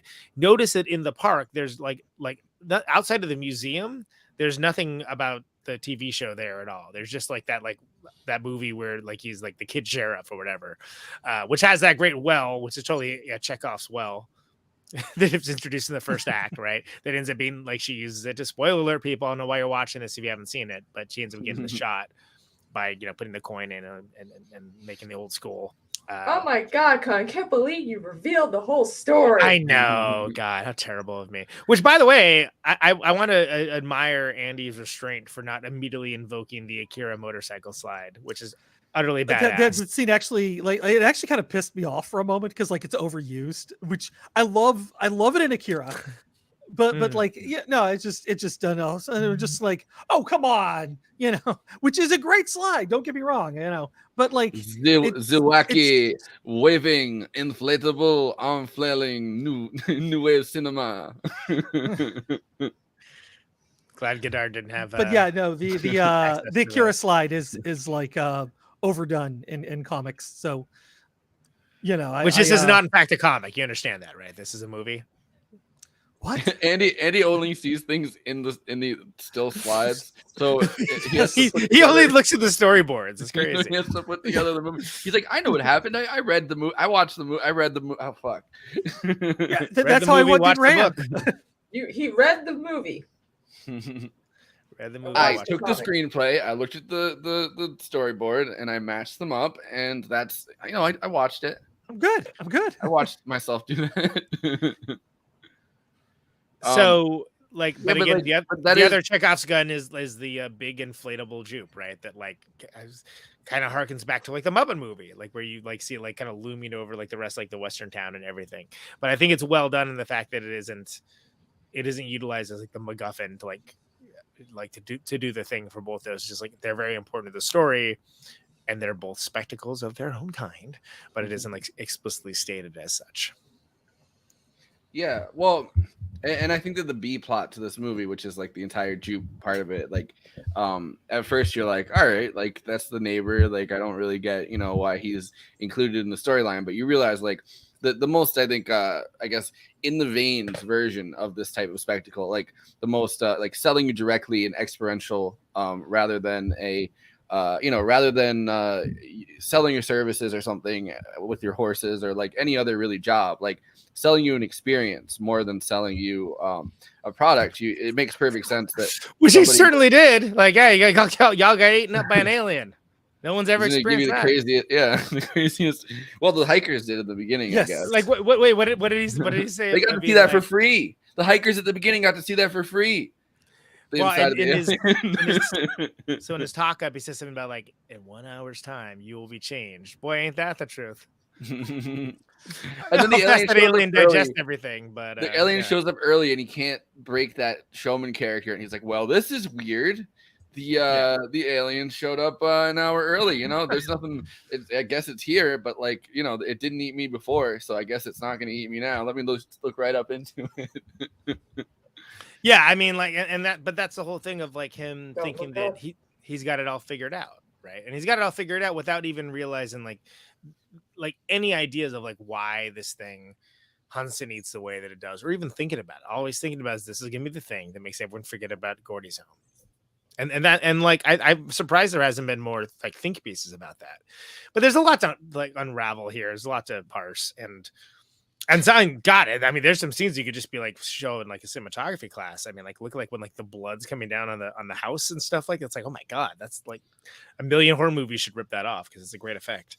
And also I really love the drone shot where it's over the entire. I mean, first of all, it's over all of the wacky inflatable arm flailing tube men like that. But the drone shot following him, like tracking him down that entire thing, and he has the flags behind him, and that moment of like ultimate triumph, kind of where he jumps off the horse and he jumps into the barn and he's done it. Like he's really. And then of course, you know, there's the immediate letdown of the guy being like, "I told you shouldn't have done this," going up the mountain with his camera. But like. I think that's that's like an Indiana Jones moment, but it's like it's not done in a way that's like referential to Indiana Jones, but it's like that kind of like and then like it's immediately undercut. Like I feel like though that every one of these kinds of movies, like I don't feel like it ripped any movie but specifically off at all, but like I feel like all of these movies kind of have the sacrificial character, like a lot of times that like is willing to just like. Well, you think it's gonna be Angel? You'd be like, oh, he's gonna get got. He's the first. Yeah. Because it's like, and that was another really amazing moment when he starts to look up and then the thing covered, like it's almost like he's almost compared to like the lucky horse, you know what I mean? Like the horse literally named Lucky, but it's kind of like incredible when the thing blows over him and covers his face. So you know he kind of is an angel, like he can't, you know, because he is going to get like sucked up into the alien, and then it covers his face at the last minute. And you're like, oh, thank God, because that kid's annoying as fuck, but like I like him too. He like went out of his way during that whole thing, and like I have a couple clips of him for the after party or whatever, but like he went out of his way to be like, I'm not that character, and I'm like, because the character's like, low-key annoying, and I'm like, no, you this entire 25-minute conversation you sound like that character. Well, and it's the character that's like the friend who's like functional and useful and it's kind of low-key annoying, but not so much that you want to get away from him. You just kind of want to mitigate the exposure a little bit. Oh my God, sounds like me. I would not put you in that category. Yeah, I wouldn't either. But so I have one more clip to watch before we do if you want me to name names, subscribe and listen to the after party. There you go. Send us a super chat. I don't have any names for that. Send us a super chat. Ask Conan for some names. To talk trash, apparently. That's apparently what I'm asking for.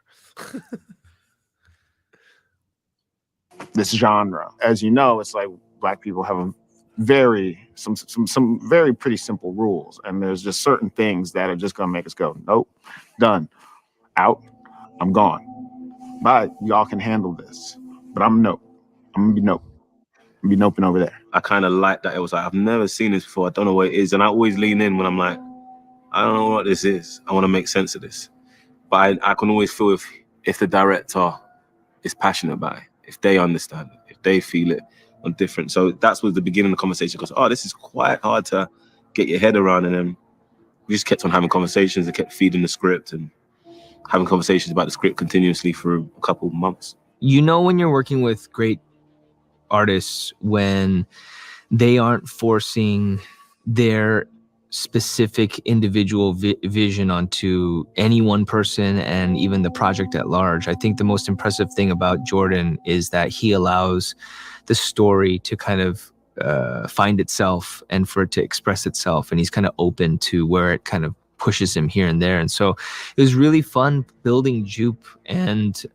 playing him, because you know our intentions would change minute by minute, not because we were uncertain, but we just kind of had to see. And then as we saw more, we kind of, you know, molded here and refined there, and it just kind of became this larger thing. And so to kind of be welcomed into a very collaborative environment like that is a huge blessing. So I'm very thankful. They're the best. Black American iconography. Let's go. Jordan is a beast, and I appreciate what he does for our culture across the board and just giving us these beautiful, you know, pieces of representation. So to get the opportunity to wear my fro in this movie, I'm just like, hey, what you mean? Woo! It just means so much to me. And on all different accounts, I'll say with this character, like aside from my physical look, also the kind of chick I get to play, you know, it's the kind of character that I feel like usually only guys get to play. You know, to me, she's so cool. She's fearless. She doesn't take herself too seriously, but at the same time, she has edge, and she is just a really dope character that I really am just so excited and lucky that I get a chance to play. But that also she exists, period, in general, on screen. That's true. Really great character. And Keke Palmer absolutely kills it in this movie. So good. I mean, the whole cast is great, but she's absolutely one of the like. She evolves, I think, more than any other character because at the beginning she's kind of like, I mean, of course she doesn't want it. She wants to work on her own project. She doesn't want to continue her dad's her dad's legacy the same way that someone like OJ, who literally is Otis Jr. Like he has the name and the legacy. For her to kind of feel like at first like she's not really like with that job, I guess she's like, this is my side hustle, like all these other things that I want to be doing are my main project. For that to be for her to evolve, I guess Kristina's internet might have gone out, but she was abducted. She just got eaten by an alien. R.I.P. Kristina. Yeah, her internet went out. Yes. But so for her to evolve from this character that's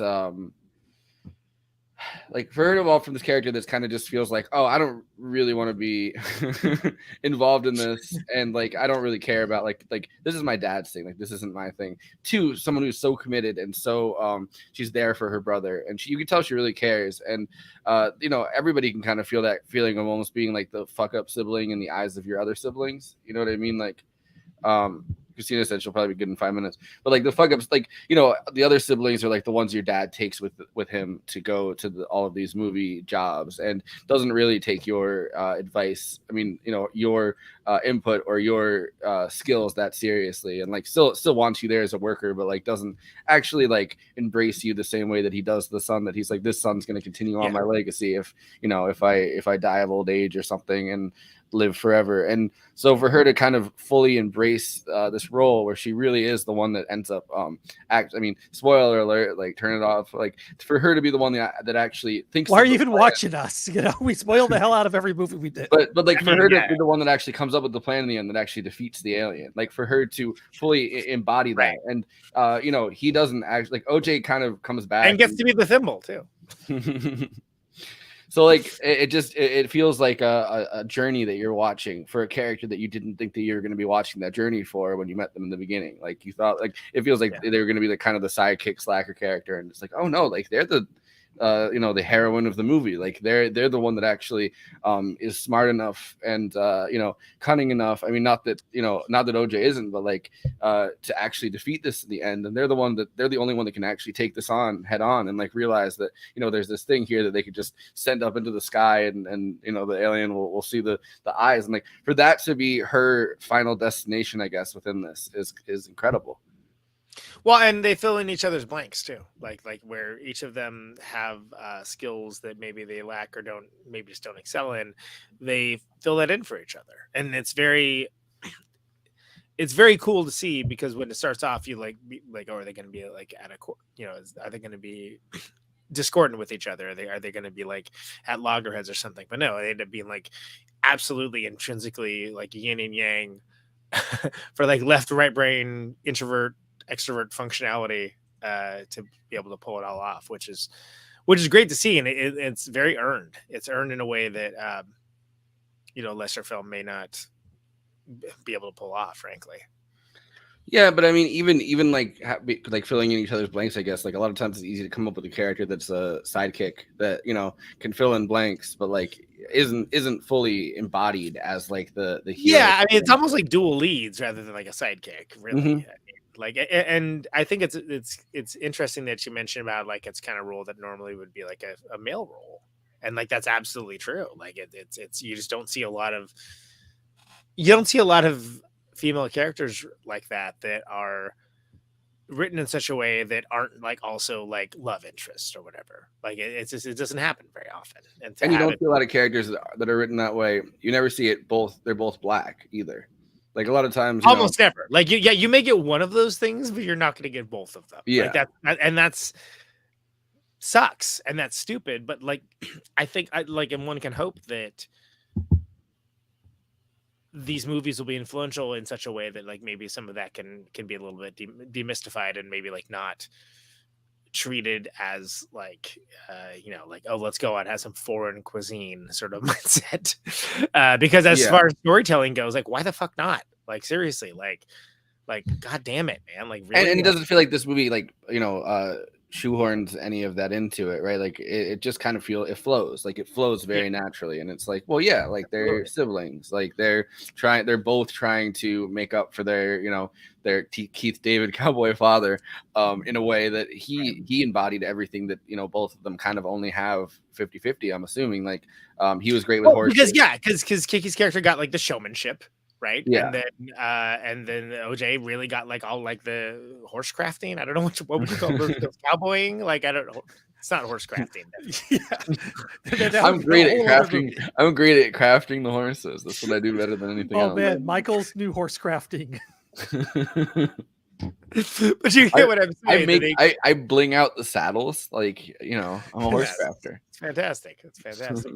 but like that. But you get what I'm saying with that, where it's like, you know, it's not that it's it's like a bit of husbandry too. Like he gets the husbandry.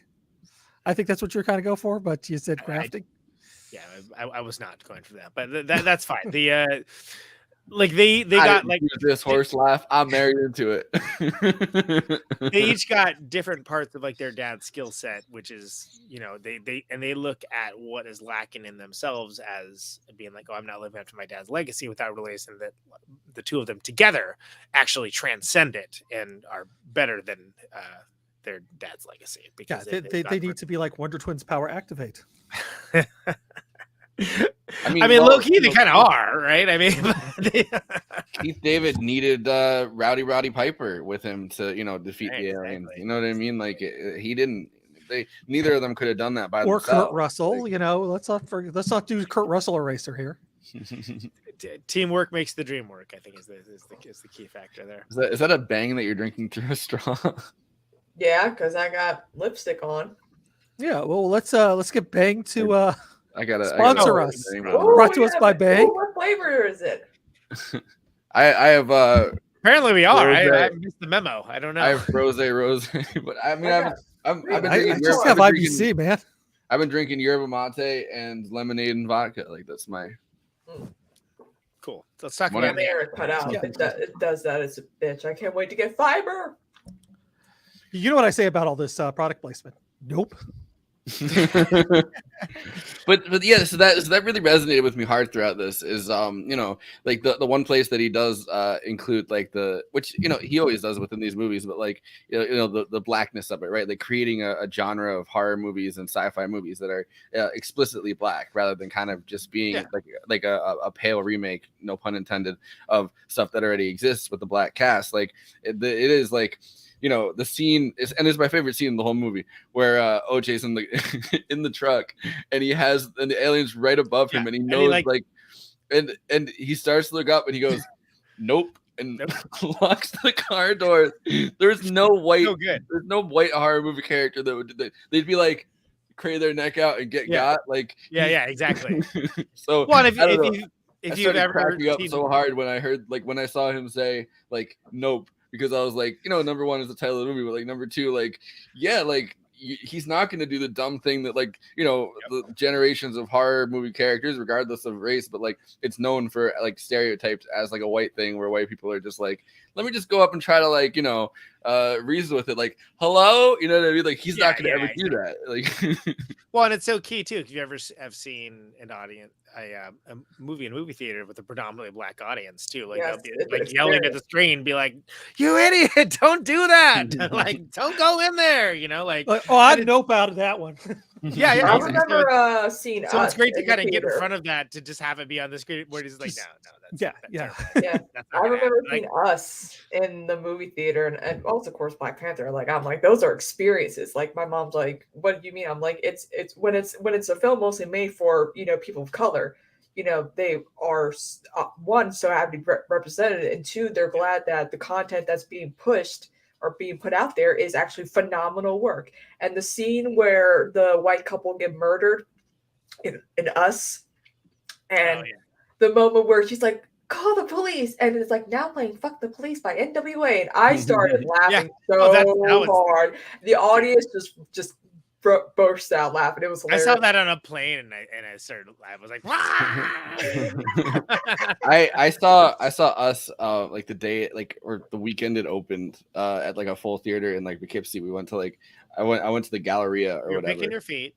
Yeah, I was picking my feet. No, but like I went to like the big mall kind of like AMC theater. Oh, locally, reclining like, seats. yeah, so everybody was just so loud, like yelling at the screen, being like, oh fuck, like laughing their asses off and shit. Yeah. And it's fucking Tim Heidecker too, which is great. Which not like I just imagine that like the the mirror version of Tim Heidecker is like the MAGA like Jordan Peterson fan Tim Heidecker. Because he does all like the anti-Jordan Peterson content now. So like I just imagine that it's like the Make America Great Again Tim Heidecker comes out and murders them with the fucking axe. I love in the episode of Blackish, they're like, Halloween is in 7 months, we gotta start planning.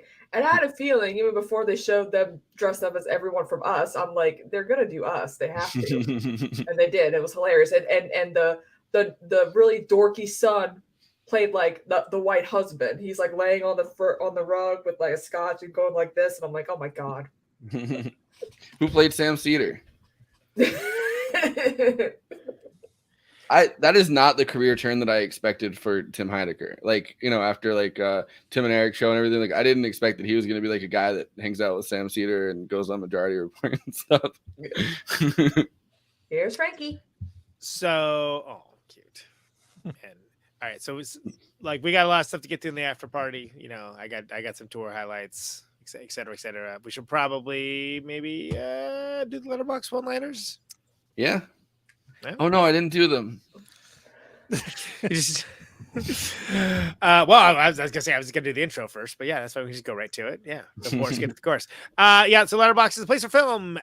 Is a social media site for film lovers to talk at, with, and to each other about the films they love, the films they didn't love, the films they were weirdly thirsty for.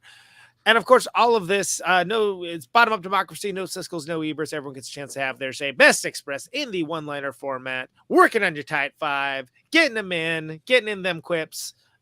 These are the Letterboxd one-liners for Nope. Let's go. Someone give that spaceship an Oscar. Yes. And the Oscar for best spaceship. It's not a spaceship, it's an animal. Crazy how a creature that doesn't like eye contact is shaped like a giant eye.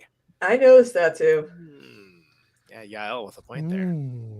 I mean, they say it about dogs. Like you make eye contact with the dog, like the dog fucking attacks you a lot of like when there's dogs, they don't attack me. But I'm saying like when a dog's not trained and is like particularly like protective, and you make eye contact with it, they always say you're not consider an aggressive move. Yeah. Or a happy puppy who's like human. I mean, yeah, those are most of the ones that I interact with, but I'm just saying like that's a well-known thing. Y'all should have left the damn monkey alone. Or they should have at least like made sure the balloon didn't pop. Like Jesus Christ. I love it when the guy says nope. Back to what you're saying. Just like me for real. Yeah. Nope. Only one like, man. And it was you. And it was me. Yeah, I was the one who liked that one. Yeah. I felt so bad for the horses. Same. Facts. I liked that they had a protector though. I liked that OJ was OJ for once, stepping up, protecting people. I wonder what OJ Simpson thinks of this film. Hello, Twitter world. We should tweet at him and be like, yo, what did you think of Nope? Hello, Internet. It's me, OJ, on Instagram talking about Nope. No, I like that he goes, hello, Twitter world. Twitter world.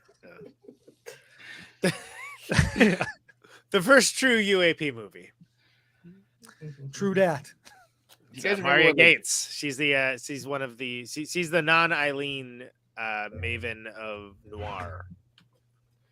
Do you guys remember when Marco Rubio led the hearings, the UAP hearings during the pandemic? This was like happening like in 2020 during the pandemic. They had him stepping out in front of the Senate or whatever, and he's like, was he there with the guy from Blink-182?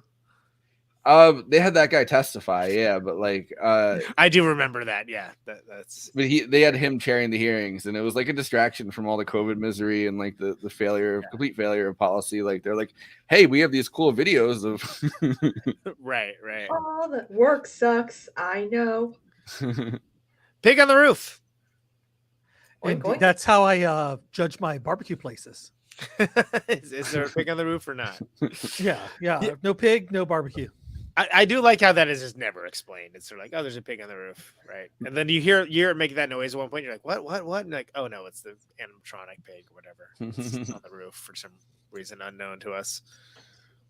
And Nick Cage is like, that's my pig. Exactly. Nick Cage is all pissed off about it. Yeah. Hey, you said my pig was dead. That's my pig. That feeling when you're so hungry you could eat a horse. That's like Letterman worthy, I think, one-liner. Mm-hmm. Yeah, that's good.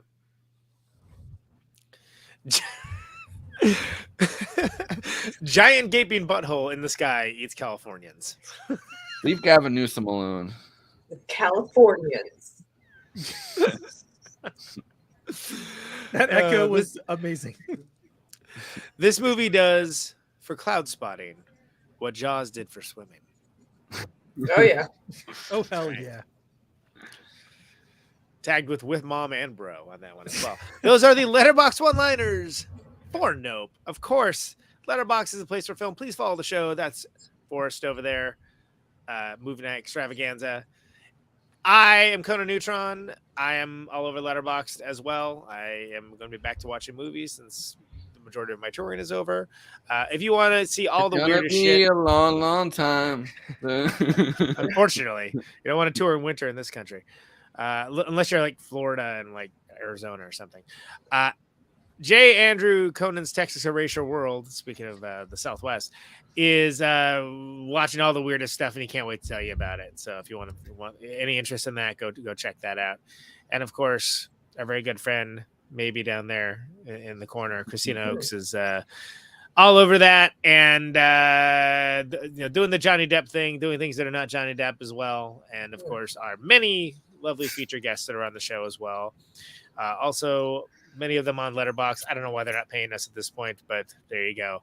J. Andrew World, please take it away with the plugs. Right, you're watching us right here on YouTube. Do the YouTube things like, comment, subscribe, hit that bell, and watch the video to the end. It actually helps us get discovered by brand new, like movie fans that might not know we're doing our stuff. By the band Brand New, actually. Yes. They're waiting for and you get to hear a great song by Conan Neutron. I agree with what you said. Yes. Yes. By the way, you're gonna have. I don't want to like push you into this if you're not gonna have time. Like we could just do the regular one, but are you gonna have a little bit of time to do like a zombie inspired? Is that's next week, right? Yeah, I think there's going to be a unique theme song for Zombie Month. Yeah, which is next. Which is next week. It's going to be all zither. Actually, as it turns out. I think it would sound more like Thriller if you ask me. It's going to be all zither. You'd be surprised. It's going to be amazing. Anyways, follow us on Twitter. On Twitter, we post about the show, but we also have a community. And sure do. You sure do post about the show. The whole time I was gone, I was like, Jesus Christ, I'm going to move my extravaganza post. Yeah, and in that in the community, we do not post about movie night extravaganza, but we do post polls, and I think we have a little bit of fun. Girls dancing on poles. It's crazy on that community. Join the community. It's off the chain, man. You wouldn't believe what goes on there. But yeah, we'll post a link to it. So make sure you join us over there. It'll be fun. We have a Patreon where you can after party forever. Party forever. We'll get it one time. I'm going to blame the latency on that one. But yes.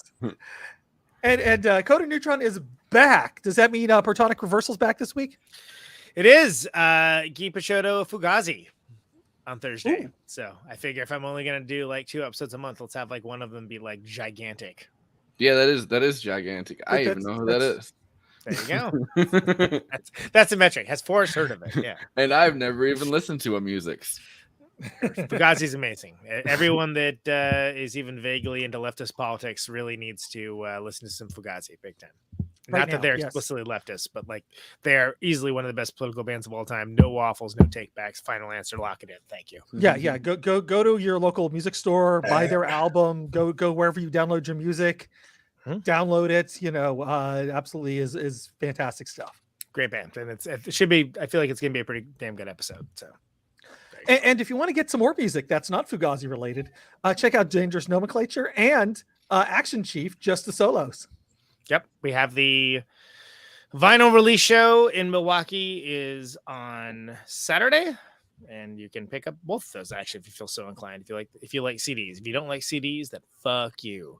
But the vinyl is the Dangerous Nomenclature vinyls. But that's the local show. I think it's the only Milwaukee.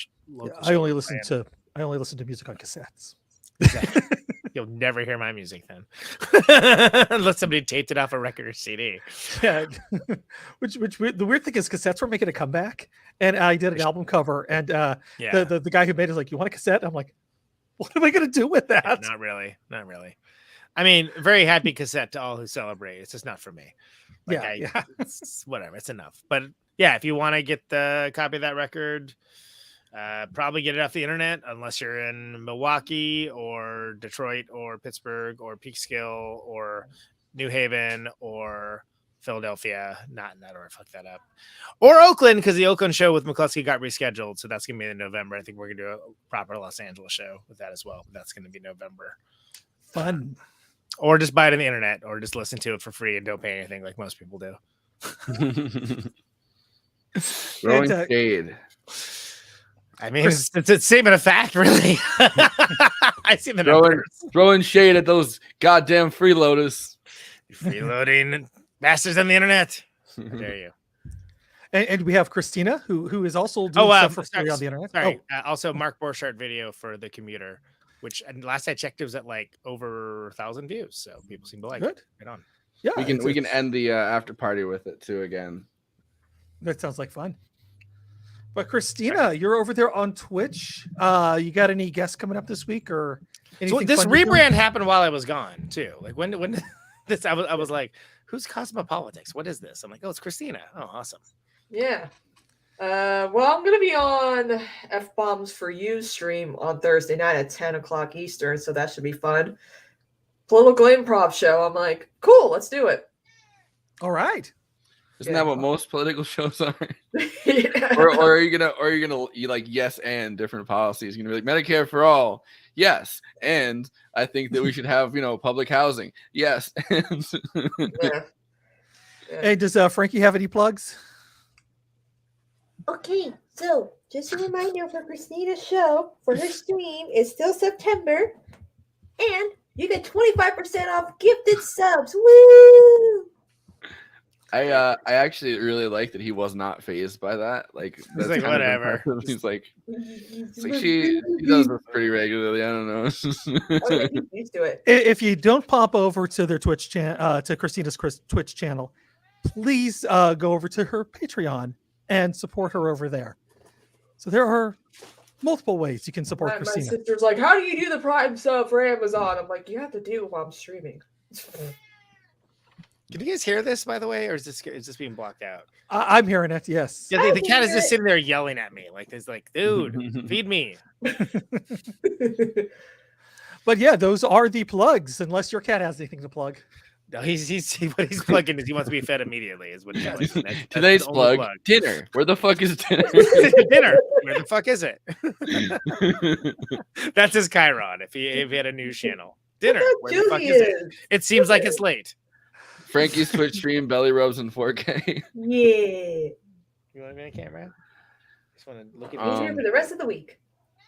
We started the show with Audrey on the couch, but I kind of chased her out. Well, she got up and left. At first, I tried chasing her out. She refused to leave, and but she gets up, and there's always something out there that she starts barking at, and it would have been like a whole thing. So I tried to like. Maybe it's the truth. But then I don't know. 5 minutes later, she was like, "Oh, something's going on over there," and walked out of the room. And I was like, "Oh, okay." Then I guess I didn't have to. But yeah, all right. You guys ready for final thoughts? Yes. The cats certainly are. Yeah, Jack Harkness's final thoughts is, I would like to be fed immediately. Thank you. All right, Conan, let's hear him. Final Oh, thought. I'm first now? Why am I first? Okay, well. It's almost like you're the guest. You've been the missing. Badass, authoritative, well filmed, well directed, well acted. I kind of let my hopes get sort of high on this one, but this is easily one of my favorites of the year, top 3 for sure. It's a tense, fascinating film. It manages to both surprise and wonder. Props to Keith David, who's awesome. Props to Michael Wincott. I mean, like, there's all kinds of the cast is amazing. It's both modern and sort of the best part of like Western character protagonists that are not like conservative propaganda, basically. And I firmly believe that, well, if you're watching this, hopefully you've already seen the film. Otherwise, you should watch it knowing as little about it as you can. Because Whoopsie daisies. Yeah, don't watch this first. If you did, I guess sorry. I don't know. I think this one is real cool. It doesn't owe a lot to previous movies, references or nostalgia. And for the rockers in the audience, there's a whole lot of like awesome t-shirt set design. You know, Jesus Lizard, Mr. Bungle, Rage Against the Machine, and there's even this movie has an Earth shirt in it. Fucking Earth. What? Andy Scorpion King production. Scorpion King? Yeah, exactly. And for anyone in the audience that has ever watched a horror movie and gone, why the fuck are they doing that? It also has a bunch of times. It has many moments where you're just like, finally, some representation on the screen for critical thinking in horror movies. Yes, absolutely. At last. Love it. Like I said, top 3 of the year. I'm glad we covered it. Yeah, I mean, I went in with high expectations too, and I was like, because I'd watched Us again for the first time since 2019, and I mean, Get Out is obviously like an absolutely stellar movie that's like a once in a at least decade kind of project, I think. So like going into it and actually being like, oh shit, that was good. Okay, good. Because I was like, because sometimes like filmmakers will like kill it for the first couple times, and then the next thing tanks, and you're like, I really like this filmmaker. Like Jordan Peele is fucking awesome. Like I don't want to feel like this movie wasn't good. And like watching it, I was like, hell yeah, he came through again. Thanks, Jordan Peele. I don't have to. Yes. I call it the non-M Night phenomenon.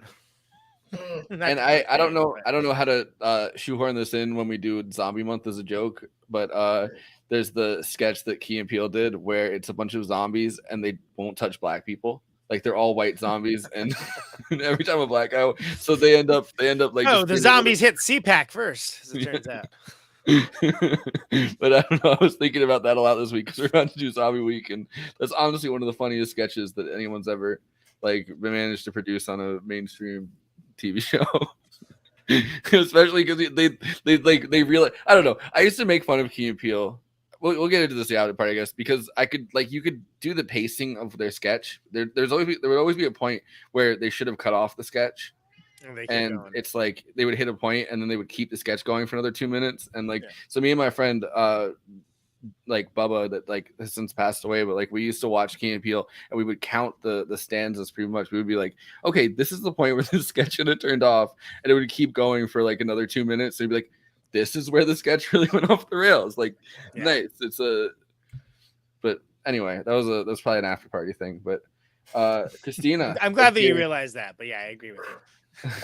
So when I heard that when I came into this film not knowing what it was about, all I knew was like, oh, it seems like a bit like a Western with a UFO. It's I was like, I love Get Out and Us, and I love this film. I think it's one of those films that could possibly bring back like the Western genre. We're slowly but surely seeing a comeback of that genre, but also give it the Western with a twist, adding the sci-fi effect.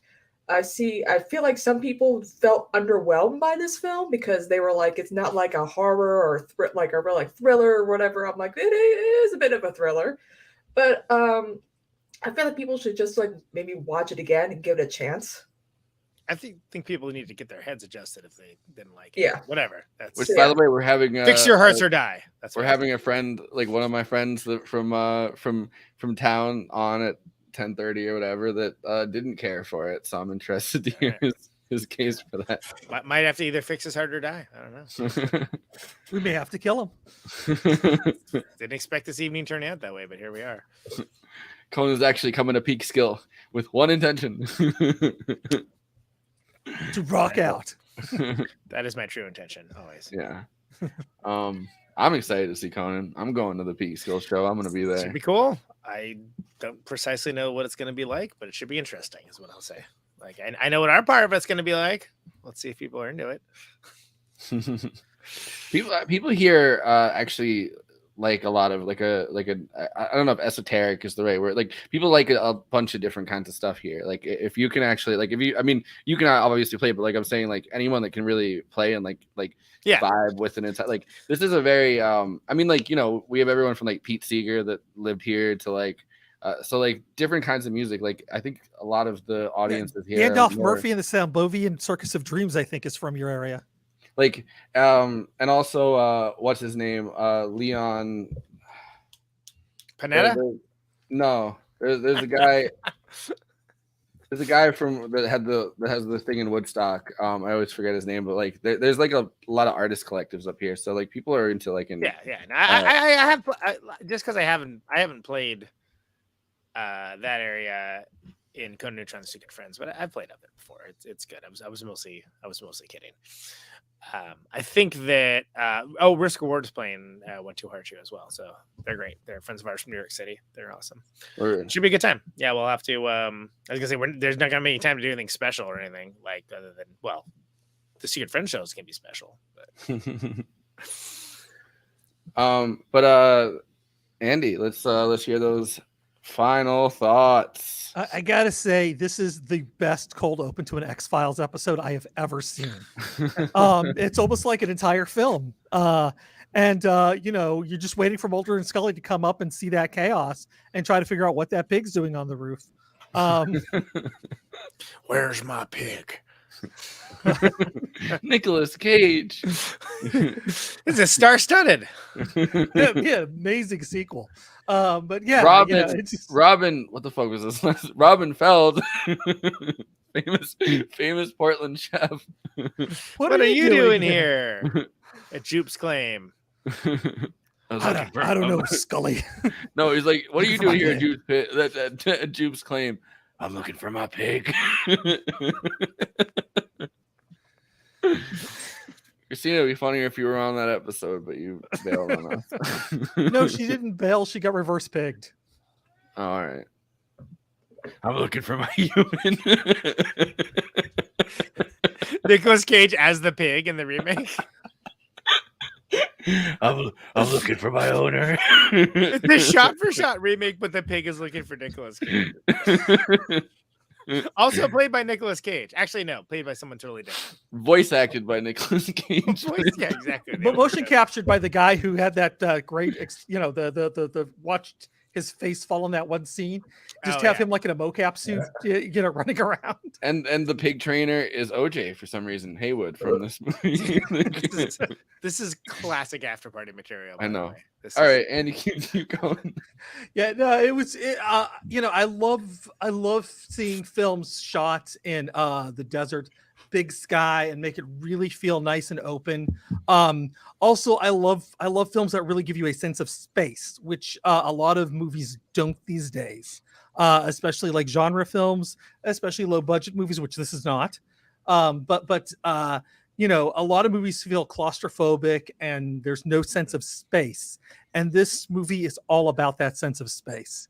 I feel like one movie that kind of trouble. No pun intended, but opened that up was like Nomadland, right? Like that movie felt like 90% space and it'd be cool if literally anyone on the left would discuss that piece of it and not the only other thing that they ever discuss about it. But yeah, which is what I did on Ben's show. I was discussing the cinematography, the light levels, the colors. A lot of big rocks. I loved.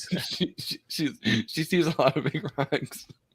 But the rocks represent Amazon, and this was not Arizona, but it's the landscape is not that different from Arizona, which inspired Maxfield Parrish, one of my favorite painters, for the color scheme that he used. Because the rocks are, again, this is not Arizona, so you don't have the same hue of the rocks, and the sky's not the same blue as it is in Arizona, but there is still something magical about that kind of landscape. It's very much Southern California sagebrush, bordering on desert, which is Santa Clarita is actually where it's at. But it's the exact desert that you get when you go into the Inland Empire, and then it kind of branches off to Joshua Tree on the high side, and then more Palm Desert on the low side. But it's rarely seen in film, despite so many movies being filmed in Los Angeles. And when it is, it's usually in a very different kind of film. It's like people are getting stuck there. Yeah. But what I like about this film, not to interrupt your final thoughts with my own, is that like it's not people getting stuck there so much as they get stuck with a legacy that maybe they didn't ask for. Well, the space is something stuck. I mean, the alien's kind of stuck there. I think the alien just like, hey, there's lots of good eating here. I'm gonna stay here. You know? Yeah. Oh, they're gonna give me a horse every day? Hell yeah. That's great. I'm in. Sometimes they're gonna give me people. Yeah, awesome. I'm the flying purple people eater. That's what I do. But yeah, no, I do love the Big Sky Country, and seeing that just filmed so nicely, is always just inspiring for me. Makes me want to go back out there. I haven't been in years, but makes me want to go back out there. I was there last week. Actually paint, like get my easel out, get my paintbrush and paint. So it makes me want to eat hikers. from my sky home. Poop out. Look at that skeptical look from Kristina. Poop out quarters into unexpected people. And horses, apparently. But my final thought for this was, I kid you not, okay? We are being surveilled by an alien species I call the viewers. And ladies and gentlemen, I believe they trust me.